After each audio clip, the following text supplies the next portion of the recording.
Welcome, dear listener, to a journey through time. As you settle in for a restful slumber, allow yourself to be transported to a world far different from our own. The fascinating, complex, and often misunderstood era known as the Middle Ages. Before we embark on this adventure, I invite you to pause for a moment and share in the comments where in the world you are listening from and what time of day it is for you.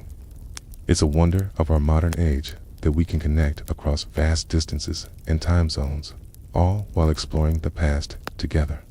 And if you find yourself enjoying these calm historical meanderings, I encourage you to subscribe so that you can drift off to sleep with a bit of boring history whenever the mood strikes. But for now, let us leave the present behind and allow ourselves to slip into a very different time and place. Imagine, if you will, that you are waking up not in your comfortable modern bed, but on a humble straw mattress in a small, dimly lit room with rough-hewn stone walls. The air is cool and heavy with the scent of wood smoke, earth, and perhaps a hint of livestock. The only sound is the soft crackle of a single candle flame casting dancing shadows on the walls.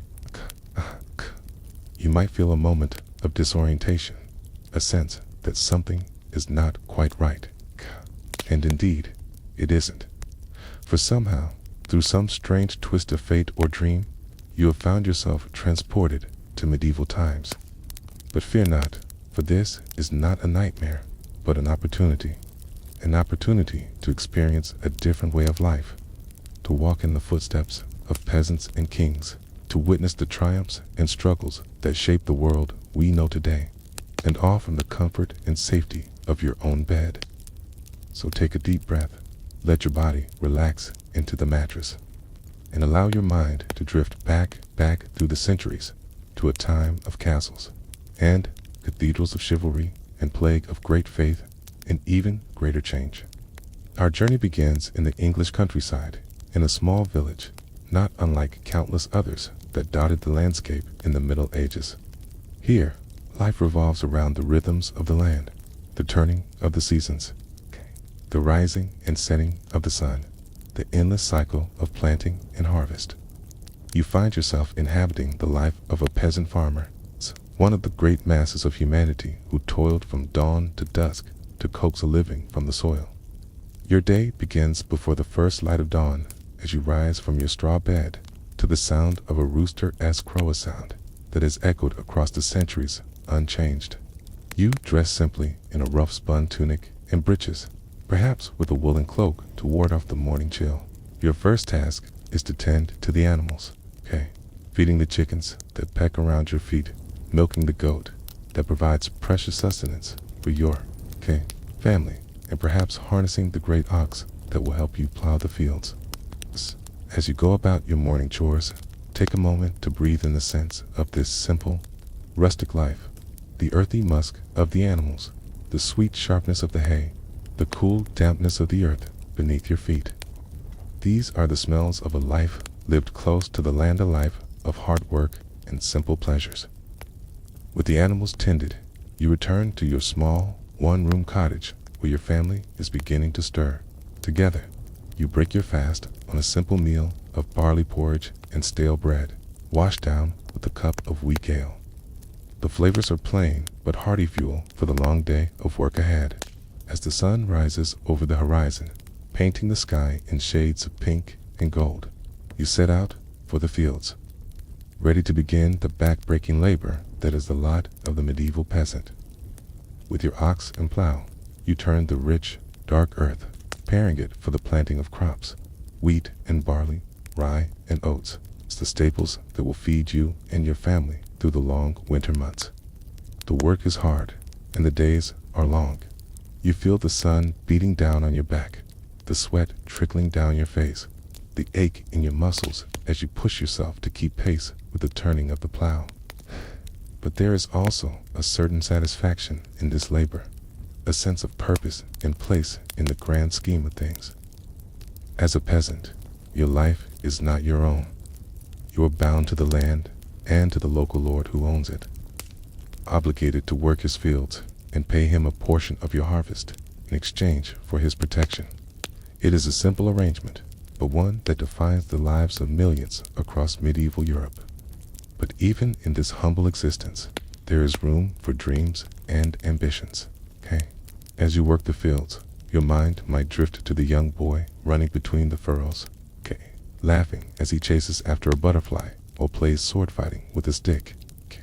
Little do you know that this carefree child, born a peasant like yourself, is destined for greatness, for a rise to power that will shape the very course of history. His name is William, and his story is one of the great tales of the Middle Ages. Born into poverty, orphaned at a young age, William's life takes a remarkable turn when he is taken in by a local lord and made his squire. It is a rare opportunity for a peasant boy, a chance to escape the life of toil and servitude that is the fate of most. William seizes this chance with both hands. He learns quickly, absorbing the arts of horsemanship and swordsmanship, the intricacies of courtly etiquette and military strategy. He grows into a formidable young man, tall and strong, with a quick mind and a natural air of authority. His talents do not go unnoticed. William catches the eye of the powerful Duke of Normandy, who sees in him a kindred spirit, a man of ambition and cunning who could be a valuable ally. The Duke takes William under his wing, knights him, and grants him lands and titles of his own. It is a dizzying rise for a former peasant, but William is just getting started. He has his sights set on an even greater prize, the English throne itself. Through a combination of political maneuvering, strategic alliances, and outright ruthlessness, William positions himself as a claimant to the crown. And when the old English king dies without a clear heir, he seizes his chance. In 1066, William gathers a vast army and sets sail across the English Channel, ready to stake his claim with blood and iron. His invasion force lands on the southern coast of England, where they are met by the English army, led by the new king, Harold Godwinson. The stage is set for one of the most famous battles in medieval history, the Battle of Hastings. On a field near the small coastal village, the two armies clash in a desperate struggle for the fate of a nation. The English are formidable foes, fierce warriors who fight with the strength of men defending their homeland. They form an impenetrable shield wall, their battle axes and spears bristling like the quills of some great hedgehog.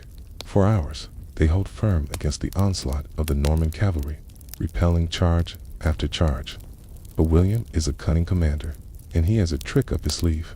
Kay orders his cavalry to feign a retreat, drawing the English out from their defensive positions. Okay, and then, when the moment is right, he wheels his horsemen around and charges, smashing into the exposed English flanks. It is a devastating tactic, and it turns the tide of the battle. By day's end, the field is strewn with the bodies of the slain, and the English army is in full retreat. King Harold himself is dead, struck down by an arrow to the eye. William stands victorious, the crown of England now firmly within his grasp. On Christmas Day, 1066, he is crowned king in Westminster Abbey, ushering in a new era of Norman rule that will transform the country forever. The Norman conquest, as it comes to be known, is a watershed moment in English history. It brings with it sweeping changes to the language, culture, and power structures of the nation. French becomes the language of the court and the nobility, while English is relegated to the speech of the common folk. The old Anglo-Saxon aristocracy is uprooted and replaced by William's loyal Norman barons, who are granted vast tracts of land to secure their allegiance. These barons waste no time in asserting their newfound power and prestige. Across the countryside, the landscape begins to change as the Normans embark on a massive program of castle building. Motte and Bailey castles spring up like mushrooms after a rain. Great earthen mounds topped with wooden keeps, surrounded by deep ditches and sturdy palisades. These early castles are relatively simple affairs, built more for function than form. But over time, as Norman rule becomes more entrenched, they give way to ever larger and more elaborate fortifications. Stone replaces wood, and the classic medieval castle takes shape. A towering keep surrounded by thick curtain walls with soaring towers and crenellated battlements, all encircled by a wide, deep moat. For the Norman elite, these castles are more than just military strongholds.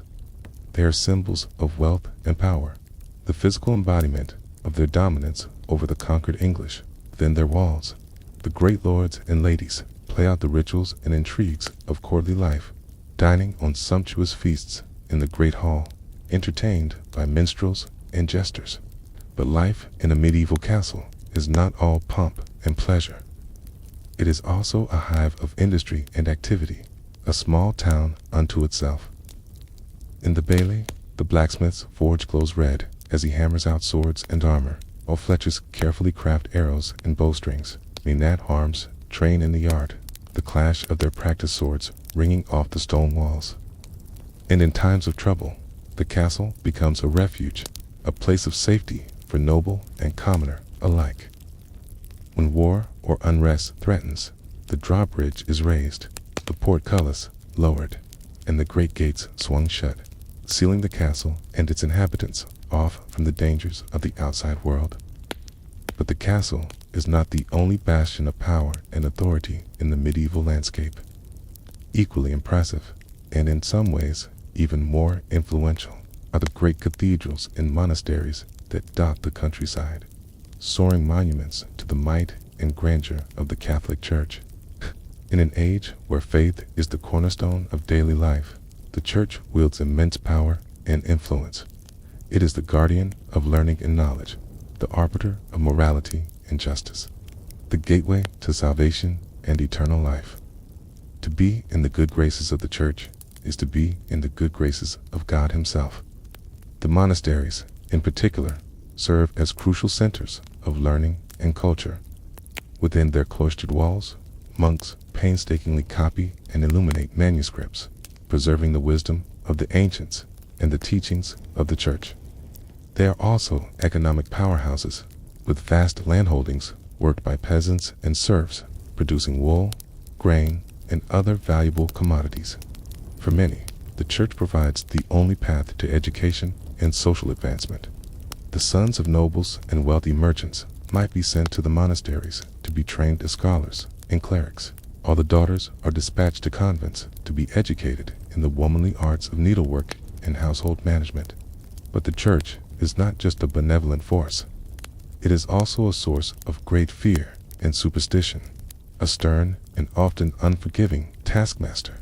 From the pulpit, preachers rail against the sins of greed, lust, and gluttony, warning of the eternal torments that await the unrepentant sinner in the fires of hell. For some, this message of salvation through suffering and self-denial is a call to a higher purpose. The Benedictine monks, for example, take vows of poverty, chastity, and obedience, withdrawing from the world into a life of prayer and contemplation.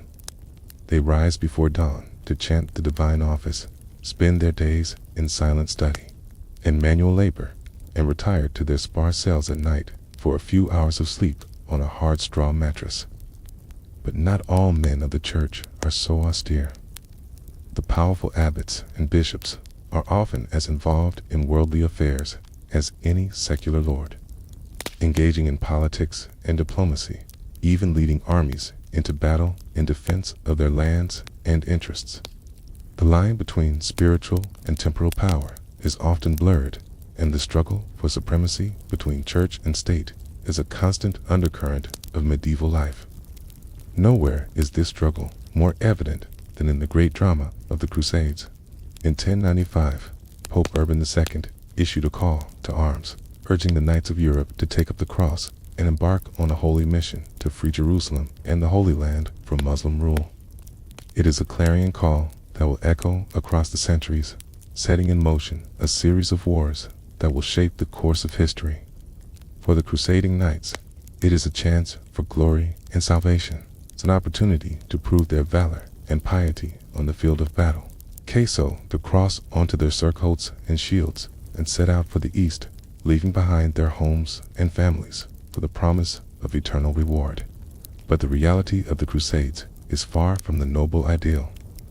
The journey to the Holy Land is long and perilous, through hostile lands and treacherous seas.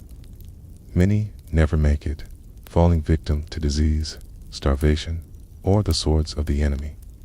And when they finally reach Jerusalem, they find a city already steeped in blood and sorrow. The Crusaders captured the Holy City in 1099 after a brutal siege that leaves the streets running red with the blood of the slain. They establish a series of Christian kingdoms in the Levant, but holding this distant territory is a constant struggle against a determined Muslim foe. More crusades follow over the next 2 centuries, each seeking to shore up the fragile gains of the last. For the people of the Holy Land, caught between the warring factions, the Crusades are a time of great suffering and upheaval. Villages are burned, crops destroyed, innocent lives lost in the crossfire of holy war. The seeds of enmity between Christians and Muslims, sown in the heat of battle, will take root and grow, bearing bitter fruit for generations to come. But the Crusades also have unintended consequences. They expose Europeans to the riches and sophistication of the East, to new ideas and ways of thinking that will help to fuel the great intellectual and artistic awakening of the Renaissance. Crusaders return home with spices, silks, and other exotic goods, stoking the fires of trade and commerce. The world, once so vast and mysterious, begins to shrink, the horizons of the possible expanding with each passing year. For the common folk of Europe, life remains a daily struggle, a constant battle against hunger, disease, and the vagaries of fate. Even as the great tides of history sweep across the continent, the rhythms of peasant life remain largely unchanged, dictated by the turning of the seasons and the demands of the land and till. That is, the coming of the Black Death. In the 14th century, new and terrifying threat emerges from the east, a pestilence that will leave no corner of Europe untouched. It starts as a rumor, whispers of a strange sickness that strikes down young and old alike, leaving entire cities choked with the dead. When the plague arrived in 1347, carried on ships from the Crimea, it spread like wildfire. The disease is borne by fleas on the backs of rats, and it moves with frightening speed, leaping from port to port, town to town, leaving a trail of devastation in its wake. The symptoms are horrific: fever and chills, vomiting and diarrhea, the telltale swollen black buboes that give the pestilence its name. Most who contract the disease die within days, their bodies piled in the streets to be collected by the dead carts that roll through the towns and villages. Panic and despair grip the populace. Some flee to the countryside, hoping to escape the contagion, but the plague follows them, striking down whole families, whole villages. Others turn to superstition and scapegoating, blaming Jews or witches for the calamity. Still others see it as a punishment from God, a divine reckoning for the sins of man. The death toll is staggering, By the time the worst has passed, between a third and a half of Europe's population has perished. Fields lie fallow for want of workers to tend them. Entire towns are abandoned to the rats and the weeds. The social and economic impact is profound and far-reaching. In the aftermath of the plague, labor is suddenly scarce. Peasants, once bound to the land, find themselves in a position to demand better wages and more rights from their lords. The old feudal order begins to crumble as serfs and freemen alike seek a better life in the towns and cities. But the specter of the plague is not so easily banished. It will return in waves for centuries to come, a grim reminder of the fragility of life in the face of an indifferent universe. Even as Europe reels from the devastation of the Black Death, another great calamity looms on the horizon. The rolling fields of France and the muddy pastures of England, two great powers are locked in a struggle for supremacy that will consume a generation. The 100 Years' War, as it comes to be known, is a conflict born of dynastic ambition and national pride. It begins as a dispute over the French crown, with England's King Edward III claiming the throne through his mother's line, but it quickly escalates into a bitter struggle for territory and influence as the two kingdoms vie for control of the rich lands of Aquitaine and Normandy. The war is marked by great battles and sieges, by the clash of armored knights and the thrum of longbows. As the morning sun filters through the narrow window of your cottage, you awaken to the sound of a rooster crowing in the distance. The air is cool and crisp, carrying the scent of wood smoke and damp earth. You stretch and rise from your straw mattress, your body aching from the previous day's labors in the fields. Life as a medieval peasant is not easy, but it is the only life you have ever known. Your days are ruled by the rhythms of the seasons and the demands of your feudal lord. You are but one small piece in the great hierarchical puzzle of medieval society, bound by duty and tradition.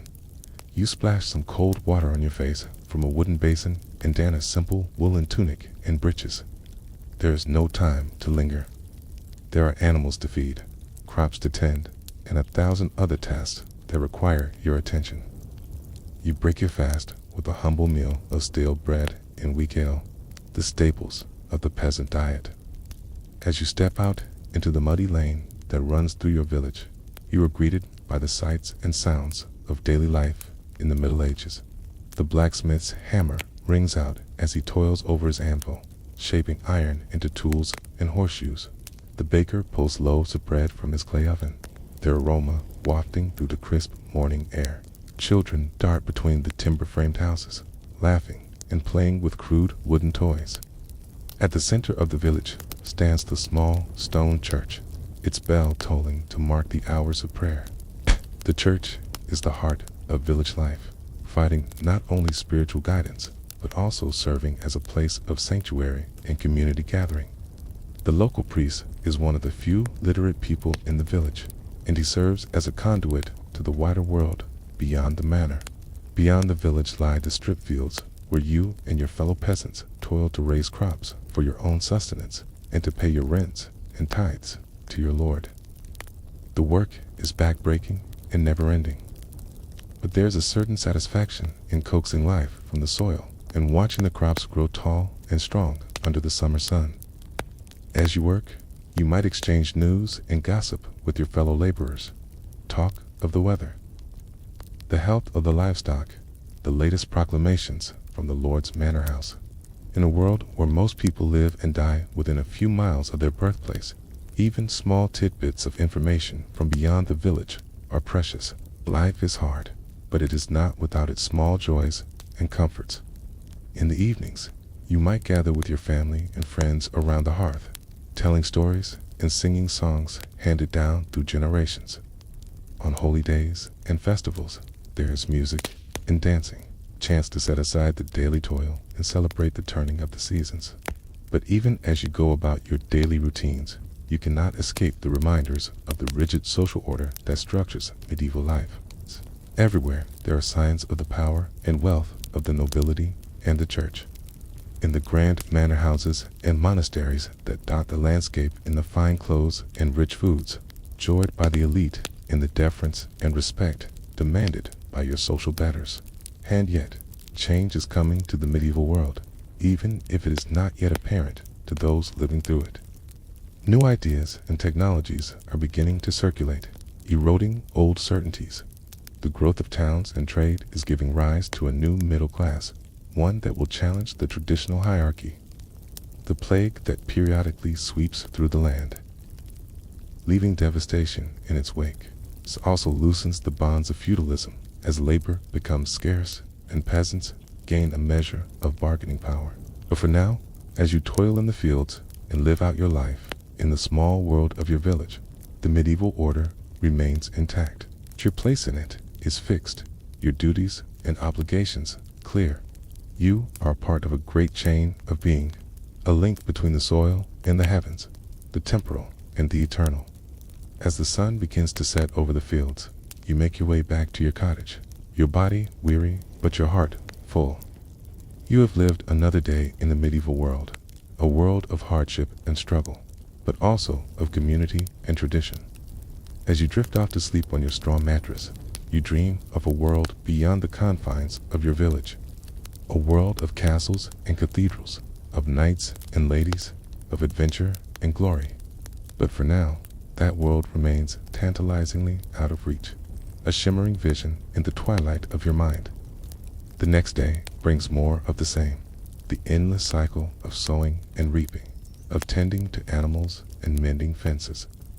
But even in the midst of this daily grind, there are moments of beauty and grace. The sound of the church bell ringing out across the fields, calling the faithful to prayer. It's the sight of a hawk wheeling high overhead, silhouetted against a cloudless blue sky. The laughter of children as they play in the village square, their voices echoing off the timber-framed houses. And always, there are the stories, tales of great heroes and saints, of miracles and marvels, passed down from generation to generation. In a world where most people cannot read or write, these stories are the lifeblood of culture, the threads that bind the community together. You might hear tales of the great King Arthur and his knights of the Round Table defending the realm against forces of evil, or of the saintly King Edward the Confessor, who could cure scrofula with his touch, or of the brave knights who ventured to the Holy Land on crusades, seeking to reclaim Jerusalem for Christendom. These stories offer a glimpse of a wider world beyond the confines of the village, a world of high adventure and noble deeds. They inspire and uplift, reminding you that even the lowliest peasant can aspire to greatness through faith and valor. But the stories also serve another purpose, to reinforce the social order and the values that underpin it. The tales of chivalrous knights and virtuous ladies, of wise kings and holy saints, all serve to buttress the hierarchy of medieval society, to make it seem natural and ordained by God. And so you listen to these stories, absorbing their lessons and their morals, even as you go about your daily tasks. They become part of the fabric of your life, shaping your understanding of the world and your place within it. As the days turn into weeks and the weeks into months, the rhythms of medieval life continue their eternal cycle. The seasons change from the soft greens of spring to the rich golds of autumn. Babies are born and old folks die, the great wheel of life turning on. And through it all, the land endures, the fields and forests, the rivers and hills that have sustained generations of peasants like yourself. It is a hard life, a life of toil and struggle, but it is also a life deeply rooted in the soil, in the timeless patterns of nature. In moments of quiet reflection, you might ponder the mysteries of the world, the great questions that have puzzled humanity since the dawn of time. What is the purpose of life? What lies beyond the veil of death? How can one live a good and righteous life in a world so full of suffering and injustice? The church offers answers to these questions, but they are not always satisfying. The priests speak of the need for faith and obedience, for acceptance of one's lot in life. They promise the rewards of heaven for those who follow the teachings of Christ. But the heaven they describe seems far removed from the daily realities of peasant life. And yet, there is something comforting in the rituals and rhythms of the church. The solemn mass, the flickering candles, the smell of incense. In a world that can often seem harsh and unpredictable, the church provides a measure of stability and continuity, a link to a higher power and a greater purpose. And so, you continue on, day by day, season by season, living out your life in the shadow of the great medieval order. You marry and have children of your own, passing on the skills and knowledge of your ancestors. You weathered the storms of life, the failed harvests, the outbreaks of disease, the petty cruelties of your feudal overlords. Through it all, you hold fast to the values that have sustained your people for generations, the values of hard work and perseverance, of loyalty and community, of faith and fortitude. These are the values that have enabled peasants like yourself to endure through centuries of hardship, to carve out a life from the stubborn soil of medieval Europe. And as you lie on your deathbed, surrounded by your children and grandchildren, you can look back on a life well lived, a life of humble service and quiet dignity. You may not have achieved great fame or fortune, but you have played your part in the great tapestry of medieval life, adding your own small thread to the vast and intricate weave. As you close your eyes for the final time, you can take comfort in the knowledge that the world will go on without You that the fields will still be plowed, and the prayers still said, that the stories will still be told, and the songs still sung. For in the end, it is not the individual that matters, but the community, the great chain of being that links the lowliest peasant to the mightiest king, the living to the dead, the temporal to the eternal. Aye. So, you slip away, your soul winging its way to the great beyond, leaving behind the cares and sorrows of the mortal world. You have lived and loved, struggled and overcome, okay? And now, you can rest in the peace of the ages, secure in the knowledge that your life, however humble, has been a part of something greater, a small but vital thread in the vast tapestry of human history. As the years turn into decades into centuries, the medieval world that you knew slowly fades away, giving way to new eras and new ways of thinking. Okay, but the legacy of that world lives on, in the stones of the great cathedrals and castles, in the words of the poets and philosophers, in the values and traditions that continue to shape our world today. Okay. And through it all, the land endures, the fields and forests, the rivers and hills that have witnessed the rise and fall of countless generations. It is a reminder of the fleeting nature of human life, of the great cycles of birth and death, growth and decay that govern the natural world. But it is also a reminder of the enduring power of the human spirit, of the ability of ordinary people to face the challenges of their time with courage and grace, to find meaning and purpose in even the most difficult of circumstances.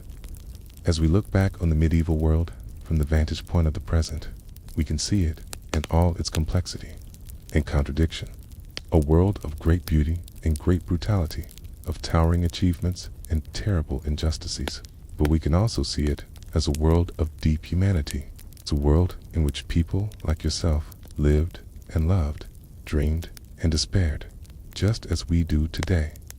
And so, as you drift off to sleep, let your mind wander back to that distant time and place, to the fields and villages of medieval Europe. Let yourself imagine the lives of the peasants and the nobles, the priests and the artisans, all playing their parts in the great drama of human history. And as you do so, take comfort in the knowledge that your own life, however small and insignificant it may seem, is also a part of that great story, a thread in the tapestry of human experience that stretches back to the dawn of time and forward into the unknown future. For in the end, that is the great lesson of the medieval world, that each of us, no matter our station or circumstances, has a role to play in the unfolding of history, that each of us is called to live our lives with purpose and meaning, to strive for something greater than ourselves. And so, as you slip into the realm of dreams, let the wisdom of the ages guide your path. Let the echoes of the past whisper in your ear, and know that, even in the darkest of times, there is always hope, always the possibility of a brighter tomorrow. Good night, dear listener, and may your dreams be filled with the wonders of the medieval world, with the courage and resilience of the human spirit that has endured through the centuries. May you wake refreshed and renewed, ready to face the challenges of your own time with the same grace and fortitude as those who came before you. And may you always remember that, no matter how small and insignificant you may feel, you are a part of something greater, a link in the great chain of being that connects us all across the ages and across the world. Sleep well, and may the blessings of the medieval world be with you always. The story of the rise of King William is a testament to the fluid nature of social mobility in the medieval era, even amidst the rigid hierarchy of the feudal system. Born a peasant, William's life took a dramatic turn when he came under the tutelage of a local lord who recognized his potential and brought him into his household as a squire. Under the lord's guidance, William learned the arts of war and statecraft, honing his skills in horsemanship, swordsmanship, and leadership. His natural abilities and quick wit caught the eye of the powerful Duke of Normandy, who eventually took William into his own service and knighted him. William's rise through the ranks of the Norman aristocracy was meteoric. He quickly became one of the Duke's most trusted advisors, displaying a keen political acumen and a ruthless determination to succeed. When the old Duke died without a clear heir, William saw his chance to seize power through a combination of diplomacy, bribery, and sheer force of will. William outmaneuvered his rivals and secured the support of key Norman nobles. He was crowned Duke of Normandy in 1035 at the age of just 20. But William's ambitions did not stop there. He had long believed that he had a claim to the English throne through his distant relation to the childless king, Edward the Confessor. When Edward died in 1066, William saw his opportunity to make that claim a reality. Gathering a massive army and fleet, William launched a daring invasion of England, landing on the south coast and marching towards London. His path was blocked by the English king, Harold Godwinson, who had himself only recently taken the throne. The two armies met at the Battle of Hastings, a pivotal moment in English history. The battle was long and bloody, with the English fighting bravely, but ultimately falling to the superior Norman cavalry and archers. King Harold was killed, reputedly by an arrow through the eye, and the English resistance crumbled. William's victory at Hastings marked the beginning of a new era in English history. He was crowned King of England in Westminster Abbey on Christmas Day, 1066, taking the name William the Conqueror. As king, William set about consolidating his power and reshaping English society in the Norman mold. He distributed lands and titles to his loyal Norman followers, displacing the old Anglo-Saxon aristocracy. He commissioned a great survey of the kingdom, known as the Domesday Book, to assess its wealth and resources. And he began a massive program of castle building to secure his rule and subdue any potential resistance. But William's reign was not without its challenges. He faced repeated uprisings from disaffected English nobles, as well as incursions from the Scots and the Welsh. He struggled to balance the competing demands of his Norman and English subjects and to integrate the two cultures into a cohesive whole. Through it all, however, William remained a formidable and effective ruler, known for his military prowess, his political cunning, and his fierce determination. He left a lasting legacy on English history, transforming the country's language, laws, and institutions, and setting the stage for centuries of Norman rule. The story of William the Conqueror is a reminder of the complex interplay of individual agency and historical forces that shaped the medieval world. It is a tale of ambition and conquest, of the rise of a lowly peasant to the heights of power and influence. But it is also a tale of the great tides of history, of the clash of cultures, and the forging of new identities, of the enduring impact that one life can have on the course of human events. And so, as you drift off to sleep, let your mind linger on the image of William, the peasant turned king, riding at the head of his Norman host, his banner flying high above the fields of England. Let his story be a reminder of the potential for greatness that lies within each of us, no matter our humble beginnings, and of the power of the human will to shape the world around us. Good night, and may the spirit of William the Conqueror guide your dreams and inspire you to seize your own destiny with the same courage and determination that he showed on the battlefields of medieval Europe. May you wake with a renewed sense of purpose and possibility, ready to make your own mark on the great tapestry of human history. Sleep well, and may the blessings of the medieval world be with you always. The Renaissance is dawning as you lay your weary head down to sleep. The medieval world is beginning to stir with new ideas, new possibilities. But for most, daily life remains a familiar routine of toil and simple pleasures. You're a craftsman in a bustling town, rising with the sun to begin your work. The streets are already alive with activity as you make your way to your workshop. Bakers pull steaming loaves from their ovens, the aroma of fresh bread mingling with the stench of the open sewers. Hawkers cry at their wares, fresh fish, ripe cheeses, newly dyed cloth, and vibrant hues. In your workshop, you set to your task, skillfully carving wood or shaping metal. Perhaps you're a carpenter, crafting sturdy furniture in the beams for the new houses springing up as the town grows. Or maybe a blacksmith, your forge breathing heat as you hammer out tools, horseshoes, and the occasional sword or breastplate for the local lord's men-at-arms. Your craft is your livelihood and your pride. You learned it from your father, as he did from his skills passed down through generations. Your pieces are sought after in the town market and beyond. Merchants carried them to far-off cities and even abroad. A fine table you made graces the hall of the local manor. As you work, the town life swirls around you. The ringing of church bells marks the hours of prayer. A procession of monks passes by, chanting in Latin. In the town square, a jester entertains a crowd with bawdy jokes and sleight of hand. His motley costume a splash of color against the half-timbered houses. Occasionally, excitement ripples through the town. A traveling merchant arrives, his wagons laden with exotic spices, gleaming silks, strange mechanical devices. He brings news, too, of wars in foreign lands, of the latest fashions in the royal court, of a new kind of learning stirring in the universities. Some of these new ideas trickle down to your workshop. A learned client requests a classical motif carved into his bookcase. A painter friend experiments with the rules of perspective, creating astonishingly lifelike scenes.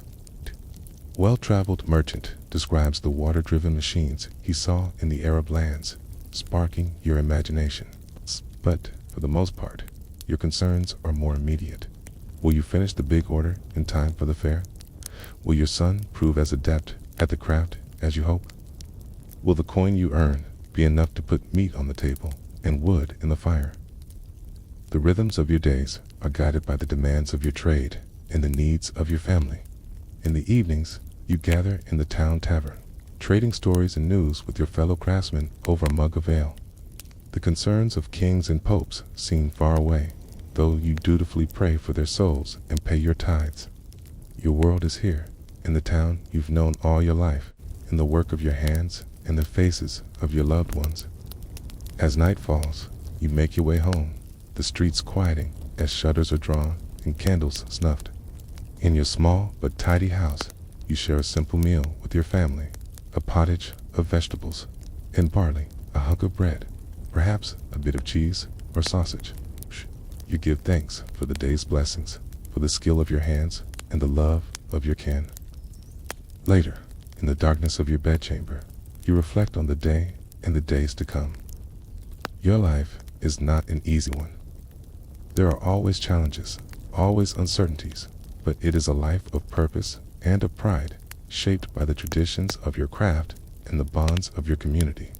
As you drift off to sleep, the soft breathing of your loved ones around you, you dream of the work you'll do tomorrow and the days after that, of the things you'll make, the stories you'll tell, the life you'll build, one day at a time in this world that is changing slowly but surely around you. The Renaissance is coming, with all its tumult and its glory. But for now, in this moment, there is peace. The peace of a job well done, a family well loved, a place in the world, however humble, that is yours.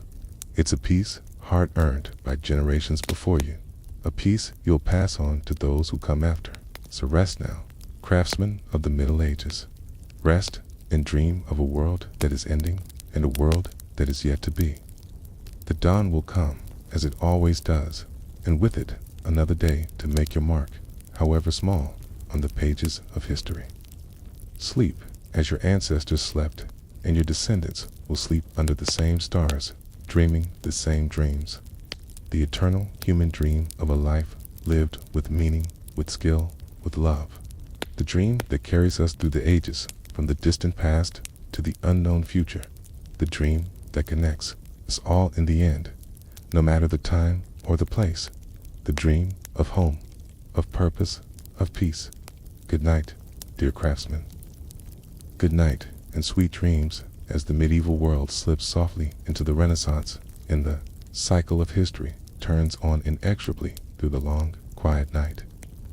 And so we leave you drifting gently into the waiting arms of sleep as the soft sounds of the medieval town fade into the distance. the murmur of the crowd, the clang of the blacksmith's hammer, the call of the crier all melt away into the hush of night. In their place, the timeless lullaby of history whispers through the darkness, the soft footfalls of the generations who came before, the gentle breathing of those yet to come, all joined in the endless dance of time, rising and falling like the tides, like the phases of the moon. And through it all, the human spirit endures constant as the northern star, the spirit of creativity, of community, of hope, the spirit that built the cathedrals and the castles, that illuminated the manuscripts and the stained glass, the spirit that dreamt of a better world, even in the darkest of times. That spirit lives on in you, dear listener, as you slip into the realm of dreams. It connects you to the craftsman in his workshop, to the monk in his scriptorium, to the peasant in his field, to all those who came before and all those who will follow. So let that connection comfort you as you drift off into the peaceful oblivion of sleep. Let it remind you that you are part of something greater, something enduring, that your story, however small it may seem, is woven into the grand tapestry of human history, okay? And let it give you strength to face the challenges of your own time, your own life, the strength to build, to create, to dream, to leave your own mark on the world, however humble, however fleeting. For that is the lesson of the medieval craftsman and of all those who came before and after him, that each life, each moment has meaning, that each of us has a role to play, a contribution to make in the great unfolding story of humanity. So play your part, dear listener, with skill and with love. Build your own cathedrals, whether of stone or of spirit. Illuminate your own manuscripts with the light of your unique vision. And when the night comes, as it must for all of us, rest easy in the knowledge that you have lived and loved and left your mark, that you have been a part of the human story in all its sorrow and all its glory. Good night, dear time traveler. Good night, and may your dreams be filled with the wonders of the ages and the quiet contentment of a life well lived. May you wake to a world made a little brighter by your presence, a little richer by your gifts, and may the echoes of the medieval craftsman's workshop and of all the workshops and all the workers of history resound softly in your sleeping ears. A gentle reminder of the endless cycle of creation and rest of labor and peace that marks the turning of the great wheel of time. Sleep now and dream. Dream of ages past and ages yet to come. Dream of the infinite possibilities of the human spirit and of your own precious place in the vast, unfolding tapestry of history. Good night and sweet dreams until the dawn comes around again and the great work of living begins anew. The sun rises over the medieval landscape, casting long shadows from the towering spires of a great cathedral. The building seems to reach to the very heavens, a testament to the power and influence of the church in this age. As you approach, you hear the faint chanting of monks drifting from within, their voices raised in an endless cycle of prayer. You step inside, and the bustle of the outside world fades away, replaced by an ethereal stillness. Its light filters through intricate stained glass windows, painting the stone floor in a kaleidoscope of colors. The air is thick with the scent of incense and burning candles. This is more than just a place of worship. P is the beating heart of the community. Cathedral serves not only as a spiritual center, but also as a place of learning, charity, and even commerce. In the nave, the poor line up for alms, receiving bread and coins from the church's coffers. In the cloisters, young scholars pore over precious manuscripts, absorbing the wisdom of the ancients. But the church's influence extends far beyond these walls. In this age, the line between secular and sacred power is blurred. Bishops and abbots wield enormous influence, often serving as advisors to kings and lords. They hold vast tracts of land, overseeing farms and villages. Some even lead armies into battle, the cross emblazoned on their shields. The church is the guardian of knowledge and learning. In the scriptoria of monasteries across Europe, monks labor to copy, and illuminate manuscripts, preserving the works of classical authors and church fathers. These are the seeds of the Renaissance, waiting to sprout. But the church is also a source of fear and superstition. From the pulpit, preachers rail against sin and heresy, threatening eternal damnation for those who stray. The Inquisition hunts down anyone suspected of deviating from church doctrine. In an age of plague and war, the promise of salvation is a powerful tool. As you wander deeper into the cathedral, you come upon a small side chapel. Inside, a lone monk kneels in prayer, his robes dusty from the road. This is Francis of Assisi, a man who will come to embody a new ideal of Christian devotion. Born into a wealthy Italian family, Francis enjoyed a life of privilege and pleasure in his youth, but a series of encounters with beggars and lepers led to a spiritual awakening. He renounced his worldly goods and took a vow of poverty, dedicating himself to a life of simplicity and service. Francis preached a gospel of love and compassion, seeing the divine in all of creation. He tamed a wolf that was terrorizing a village, seeing it as a brother. He composed hymns to the sun and moon, praising them as God's handiwork. His example inspired thousands to follow him, forming a new religious order, the Franciscans.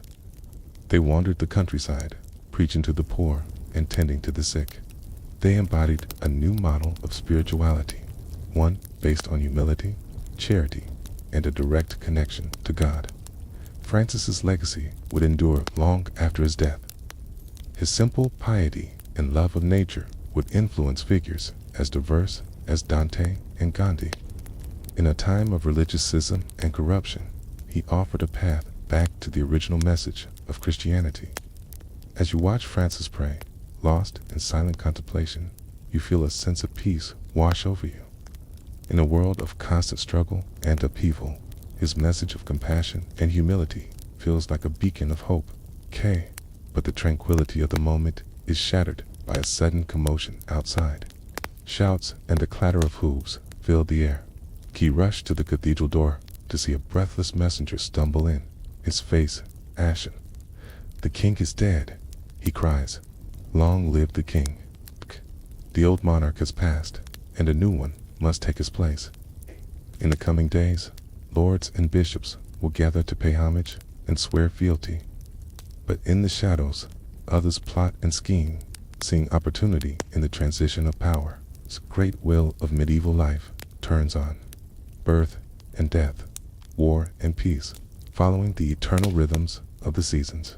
As you step back out into the sunlight, you feel the weight of centuries pressing down upon you. The countless lives that have come before, each leaving their mark on the tapestry of history. The road stretches out before you, winding through fields and forests, towards castles and keeps, villages and towns. There are more stories waiting to be told, more faces to meet, merchants and minstrels, knights and knaves, all playing their part in the grand drama of the Middle Ages. But for now, you feel the pull of sleep, the dream of the past fading into the soft warmth of your bed.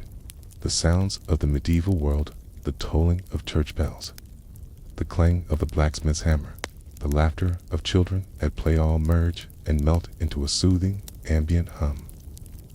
As you drift off, the faces of history swirled through your mind.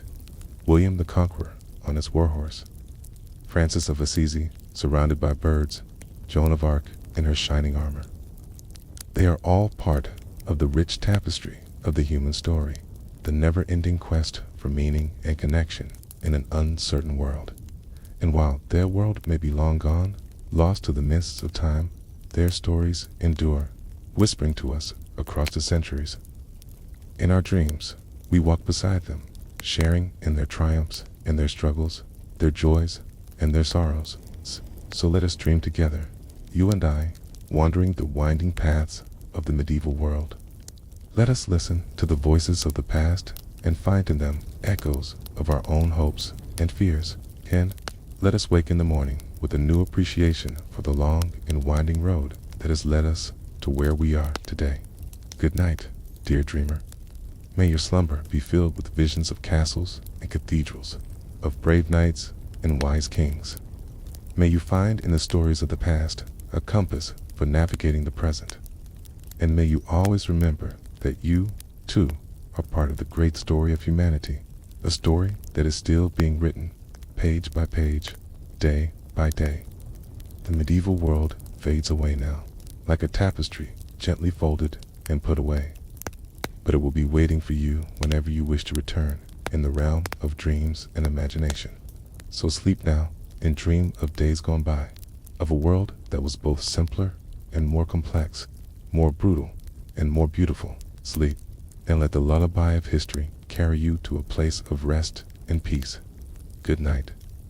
You blink awake in a strange, dimly lit place. As your eyes adjust, you realize you are no longer in your bedroom, but somewhere very different. A flickering candle illuminates roughly hewn stone walls. You're lying on a straw-filled mattress.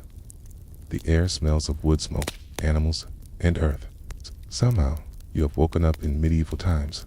Relax back into the straw mattress as we embark on a calming journey through this bygone era, walking in the footsteps of kings, peasants, merchants, and monks. Let the rich tapestry of medieval life gently unfold as you drift off to a deep slumber. You have awoken as a peasant farmer in a small English village. It's just before dawn, and the rooster crows, same as it has for hundreds of years. You rise from your modest straw bed and pull on a simply spun tunic and breeches. The first order of the day is tending to the animals, feeding the chickens, goats, and enormous ox you use to pull the plow. The smells of hay, manure, and earth fill the air. You then join your family for a simple breakfast of barley porridge and stale bread in your small, one-room cottage. The flavors are plain, but hearty. As the sun rises, you head out to the fields to begin a long day of back-breaking labor, plowing, planting, and harvesting crops of wheat, barley, and rye. The work is arduous, but there is a certain peace in the rhythm of the seasons. Your life is modest, but you take pride in working the land for the local lord in exchange for protection. Little do you know, one young peasant boy running through these same fields will rise to become one of the most transformative kings in English history. That young boy's name is William. Born a peasant through a remarkable turn of events, he finds himself in the care of a local lord who takes him on as a squire. William takes to his new role with vigor, learning the arts of horsemanship, swordsmanship, and leadership.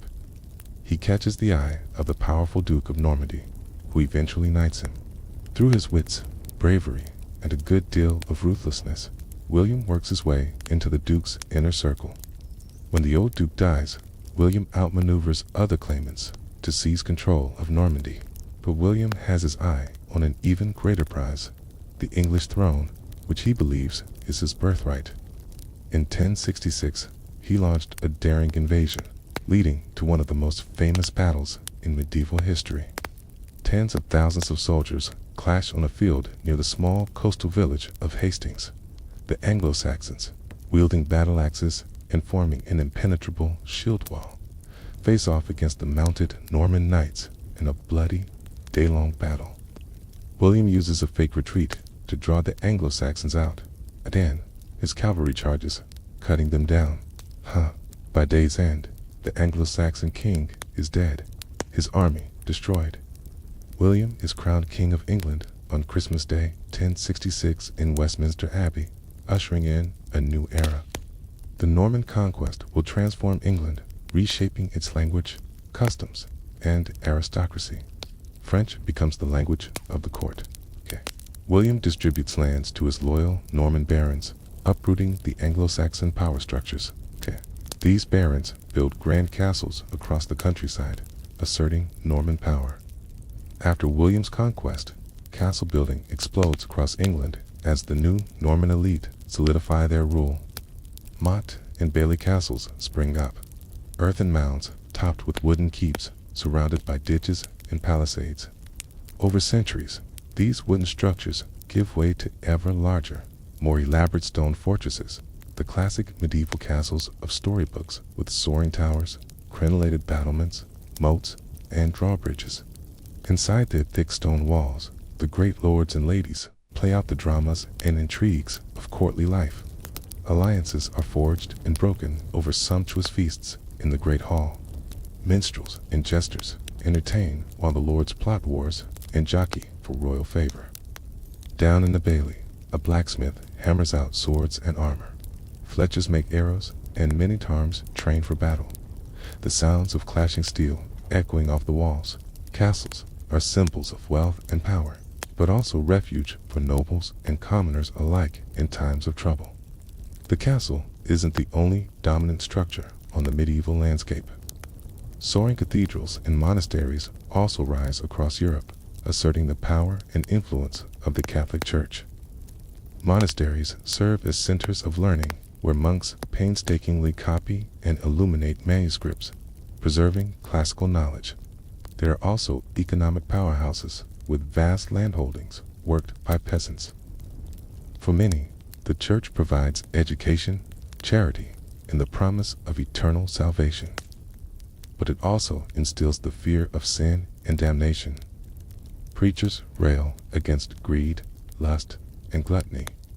Some, like the Benedictine monks, withdraw from the world into a life of prayer, chastity, and poverty. Others, like the powerful abbots and bishops, engage in worldly politics and even lead armies into battle. The line between secular and sacred power is blurry. Kings and popes vie for supremacy. Holy wars are launched to reclaim Jerusalem. In 1095, Pope Urban II called on the Knights of Europe to embark on a holy mission to free Jerusalem and the Holy Land from Muslim rule. Thousands take up the cross, sewing it onto their garments as a sign of devotion. The Crusaders captured Jerusalem in 1099 in a bloody struggle, establishing Christian kingdoms in the Levant. But holding this distant territory is a constant battle. More crusades followed over the next 2 centuries. For the crusading knights, it's a chance for glory, adventure, and salvation. But it's also a brutal, bloody conflict that sows seeds of religious enmity between Christians and Muslims. The Crusades also expose Europeans to the riches and sophistication of the East. They bring back spices, silks, and new ideas that will help fuel the Renaissance. But for now, life remains a daily struggle for most, even as great change looms on the horizon. Among the crusading knights who journeyed to the Holy Land was a young French noble named Louis. Born into a family of minor nobility, Louis was always a deeply pious child. As a youth, he spent hours in prayer and devotion, much to his father's dismay, who wanted him to focus on the arts of warfare and statesmanship. But when Pope Urban's call for the First Crusade reached their castle, Louis knew his destiny had arrived. Against his father's wishes, he took the cross and set out for Jerusalem, leaving behind his young wife and infant son. The journey was long and perilous. Louis saw many of his fellow knights succumb to disease, starvation, and the swords of the Seljuk Turks, but his faith never wavered. Louis believed utterly in the righteousness of their cause. When the Crusaders finally reached Jerusalem and breached its walls, Louis was among the first to enter the city. The slaughter that followed was terrible, with the Crusaders killing thousands of Muslim and Jewish inhabitants. Louis himself took no part in the bloodshed, instead falling to his knees in prayer at the Church of the Holy Sepulchre. With Jerusalem secured, Louis resolved to stay and defend the newly established Kingdom of Jerusalem. He sent word to his wife to join him, which she did, making the long journey with their young son and a retinue of servants. For several years, Louis and his family lived in Jerusalem, with Louis serving as a knight in the service of King Baldwin II. He fought in several battles against the surrounding Muslim states, always distinguishing himself with his bravery and skill at arms. But the life of a crusader was a hard one, filled with constant warfare and the ever-present specter of death. Louis saw many of his comrades fall in battle or succumb to the harsh conditions. His own wife fell ill and died, leaving him to care for their son alone. As the years wore on, Louis began to question the very nature of the Crusades. He had come to the Holy Land to defend Christianity, but the constant violence and bloodshed seemed antithetical to the teachings of Christ. He saw the way the Crusaders treated the local Muslim and Jewish populations, and it troubled his conscience. In 1120, after nearly 2 decades in the Holy Land, Louis made the difficult decision to return to France. He left his son, now a young man, to continue serving in the Crusade states and began the long journey home. The France that Louis returned to was much changed from the one he had left. In his absence, his father and elder brothers had died, leaving Louis as the unexpected heir to the family lands. He found his domain impoverished and in disarray, with rival nobles encroaching on his territory. But Louis had learned much during his time in the East. He applied the skills of leadership and diplomacy he had honed as a Crusader knight to governing his lands. Slowly but surely, he began to restore order and prosperity. He also brought back with him a newfound appreciation for learning and culture in the Holy Land. He had encountered the rich traditions of Muslim and Byzantine scholarship, and he was determined to bring some of that knowledge back to France. He invited scholars and artisans to his court, establishing a library and a school. He commissioned translations of Arabic and Greek texts into Latin, helping to spur the intellectual revival that would lead to the Renaissance. Louis also worked to improve the lot of the peasants who worked his lands. Having seen firsthand the suffering and privation that was so common in the medieval world, he tried to be a just and compassionate lord. He reduced taxes, improved infrastructure, and established a system of courts to settle disputes fairly. As he grew older, Louis increasingly turned his thoughts to matters of the spirit. The violence and brutality he had witnessed during the Crusades weighed heavily on his mind. He came to believe that true Christian devotion was to be found not in warfare and conquest, but in peace, charity, and the cultivation of knowledge. In his later years, Louis retired to a monastery where he spent his days in prayer and contemplation. He died there in 1148 at the age of 68, surrounded by the monks he had come to consider his brothers. Louis's legacy was a complex one. He had been a brave and skilled knight, an able administrator, and a patron of learning. But he had also participated in one of the most brutal and misguided enterprises in medieval history. In the end, perhaps his greatest contribution was the example he set in his later years, that of a man who had seen the worst of what the world had to offer and had chosen to respond with compassion, wisdom, and a commitment to peace. As you drift off to sleep, let your mind linger on the figure of Louis, a man who journeyed from the fields of France to the walls of Jerusalem and back again, and whose life was a testament to the enduring human struggle to find meaning and goodness in a turbulent world. But the medieval world was one of constant change and upheaval, where even the mightiest could be brought low by the turning of fortune's wheel. And as the 12th century gave way to the 13th, a new power was rising in the East that would once again set the stage for conflict and transformation.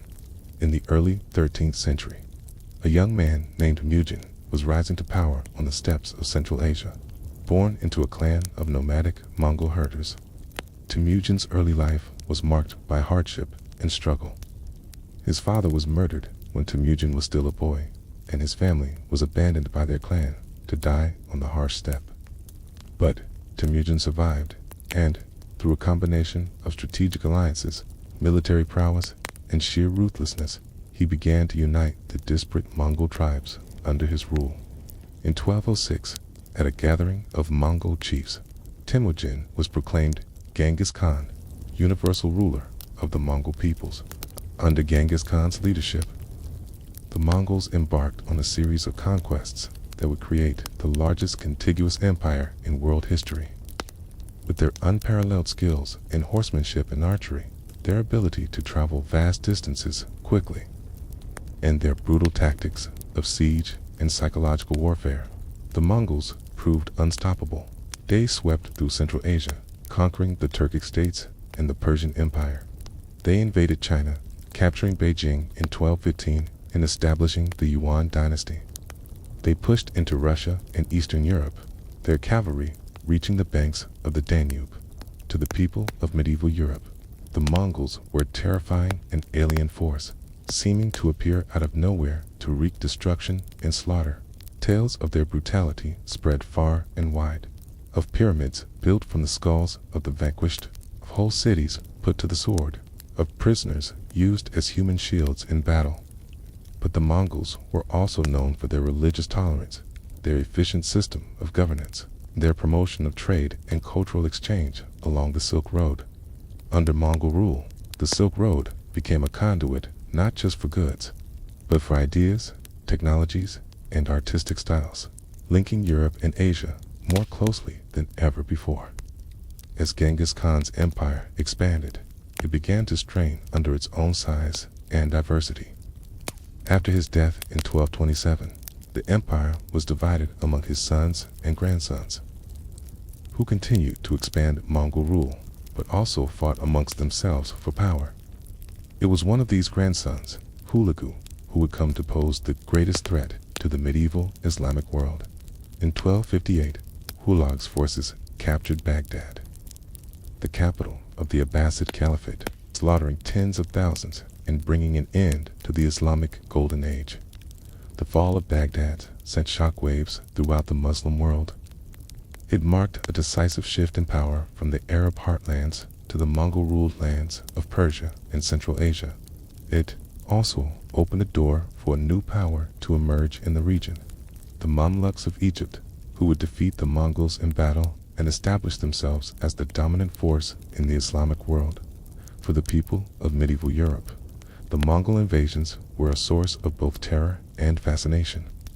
The Mongols were seen as a scourge sent by God to punish the sinful, a people of Gog and Magog who heralded the end times. But they were also admired for their military prowess and their exotic ways. European envoys, missionaries, and merchants ventured to the Mongol court, bringing back tales of the Khan's vast riches, his magnificent palaces, and the strange customs of his people. The Mongols, for their part, showed an interest in European culture and religion, with some Mongol princesses even marrying into European royal families. But the Mongol Empire was ultimately to be a fleeting one. By the 14th century, it had fragmented into competing khanates, which in turn fell to the rising powers of the Russians, the Chinese, and the Ottomans. The legacy of the Mongols, however, would endure.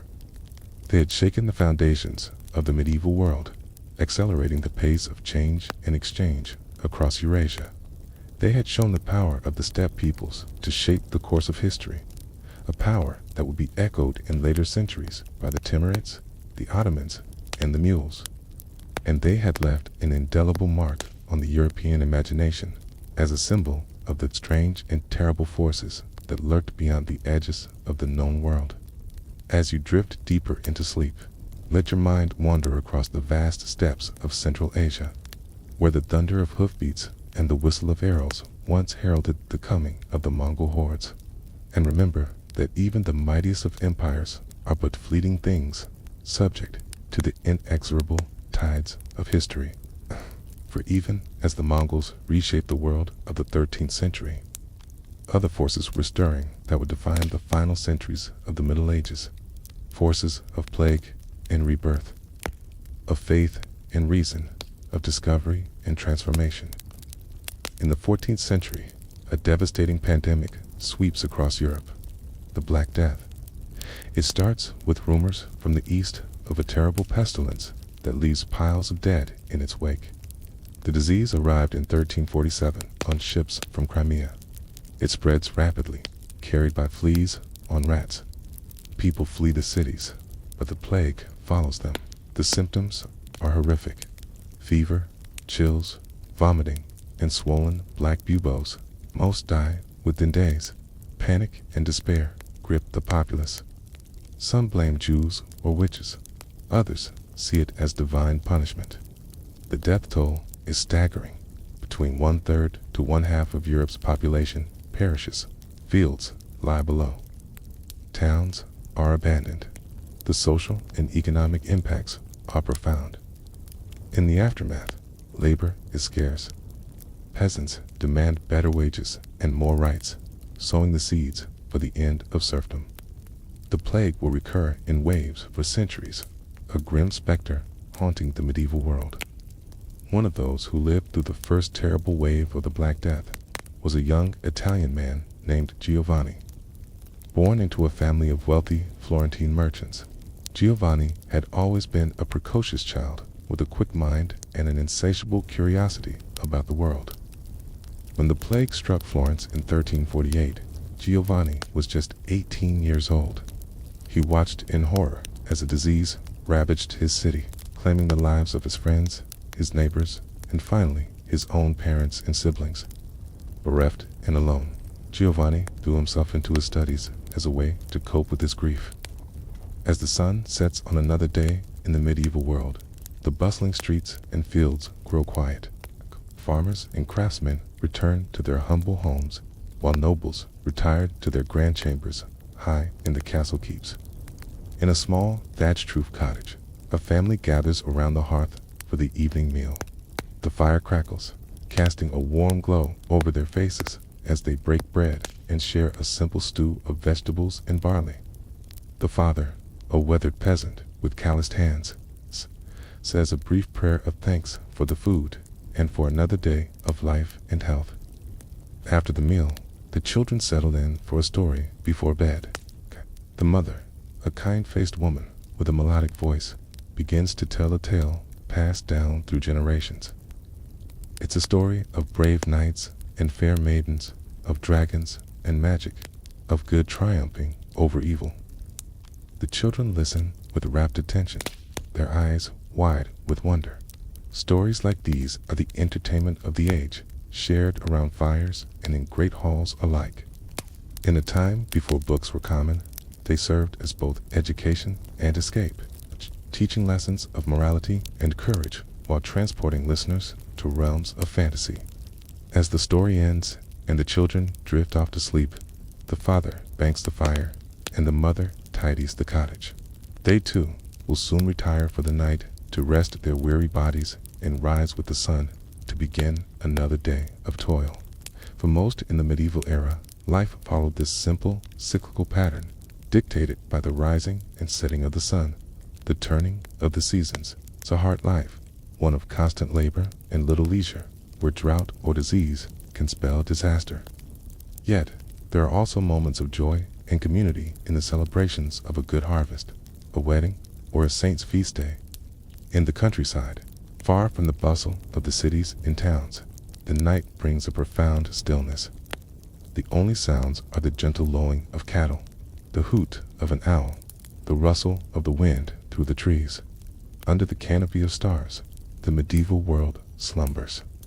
But not all sleep. In the monasteries, the faithful keep their nightly vigils.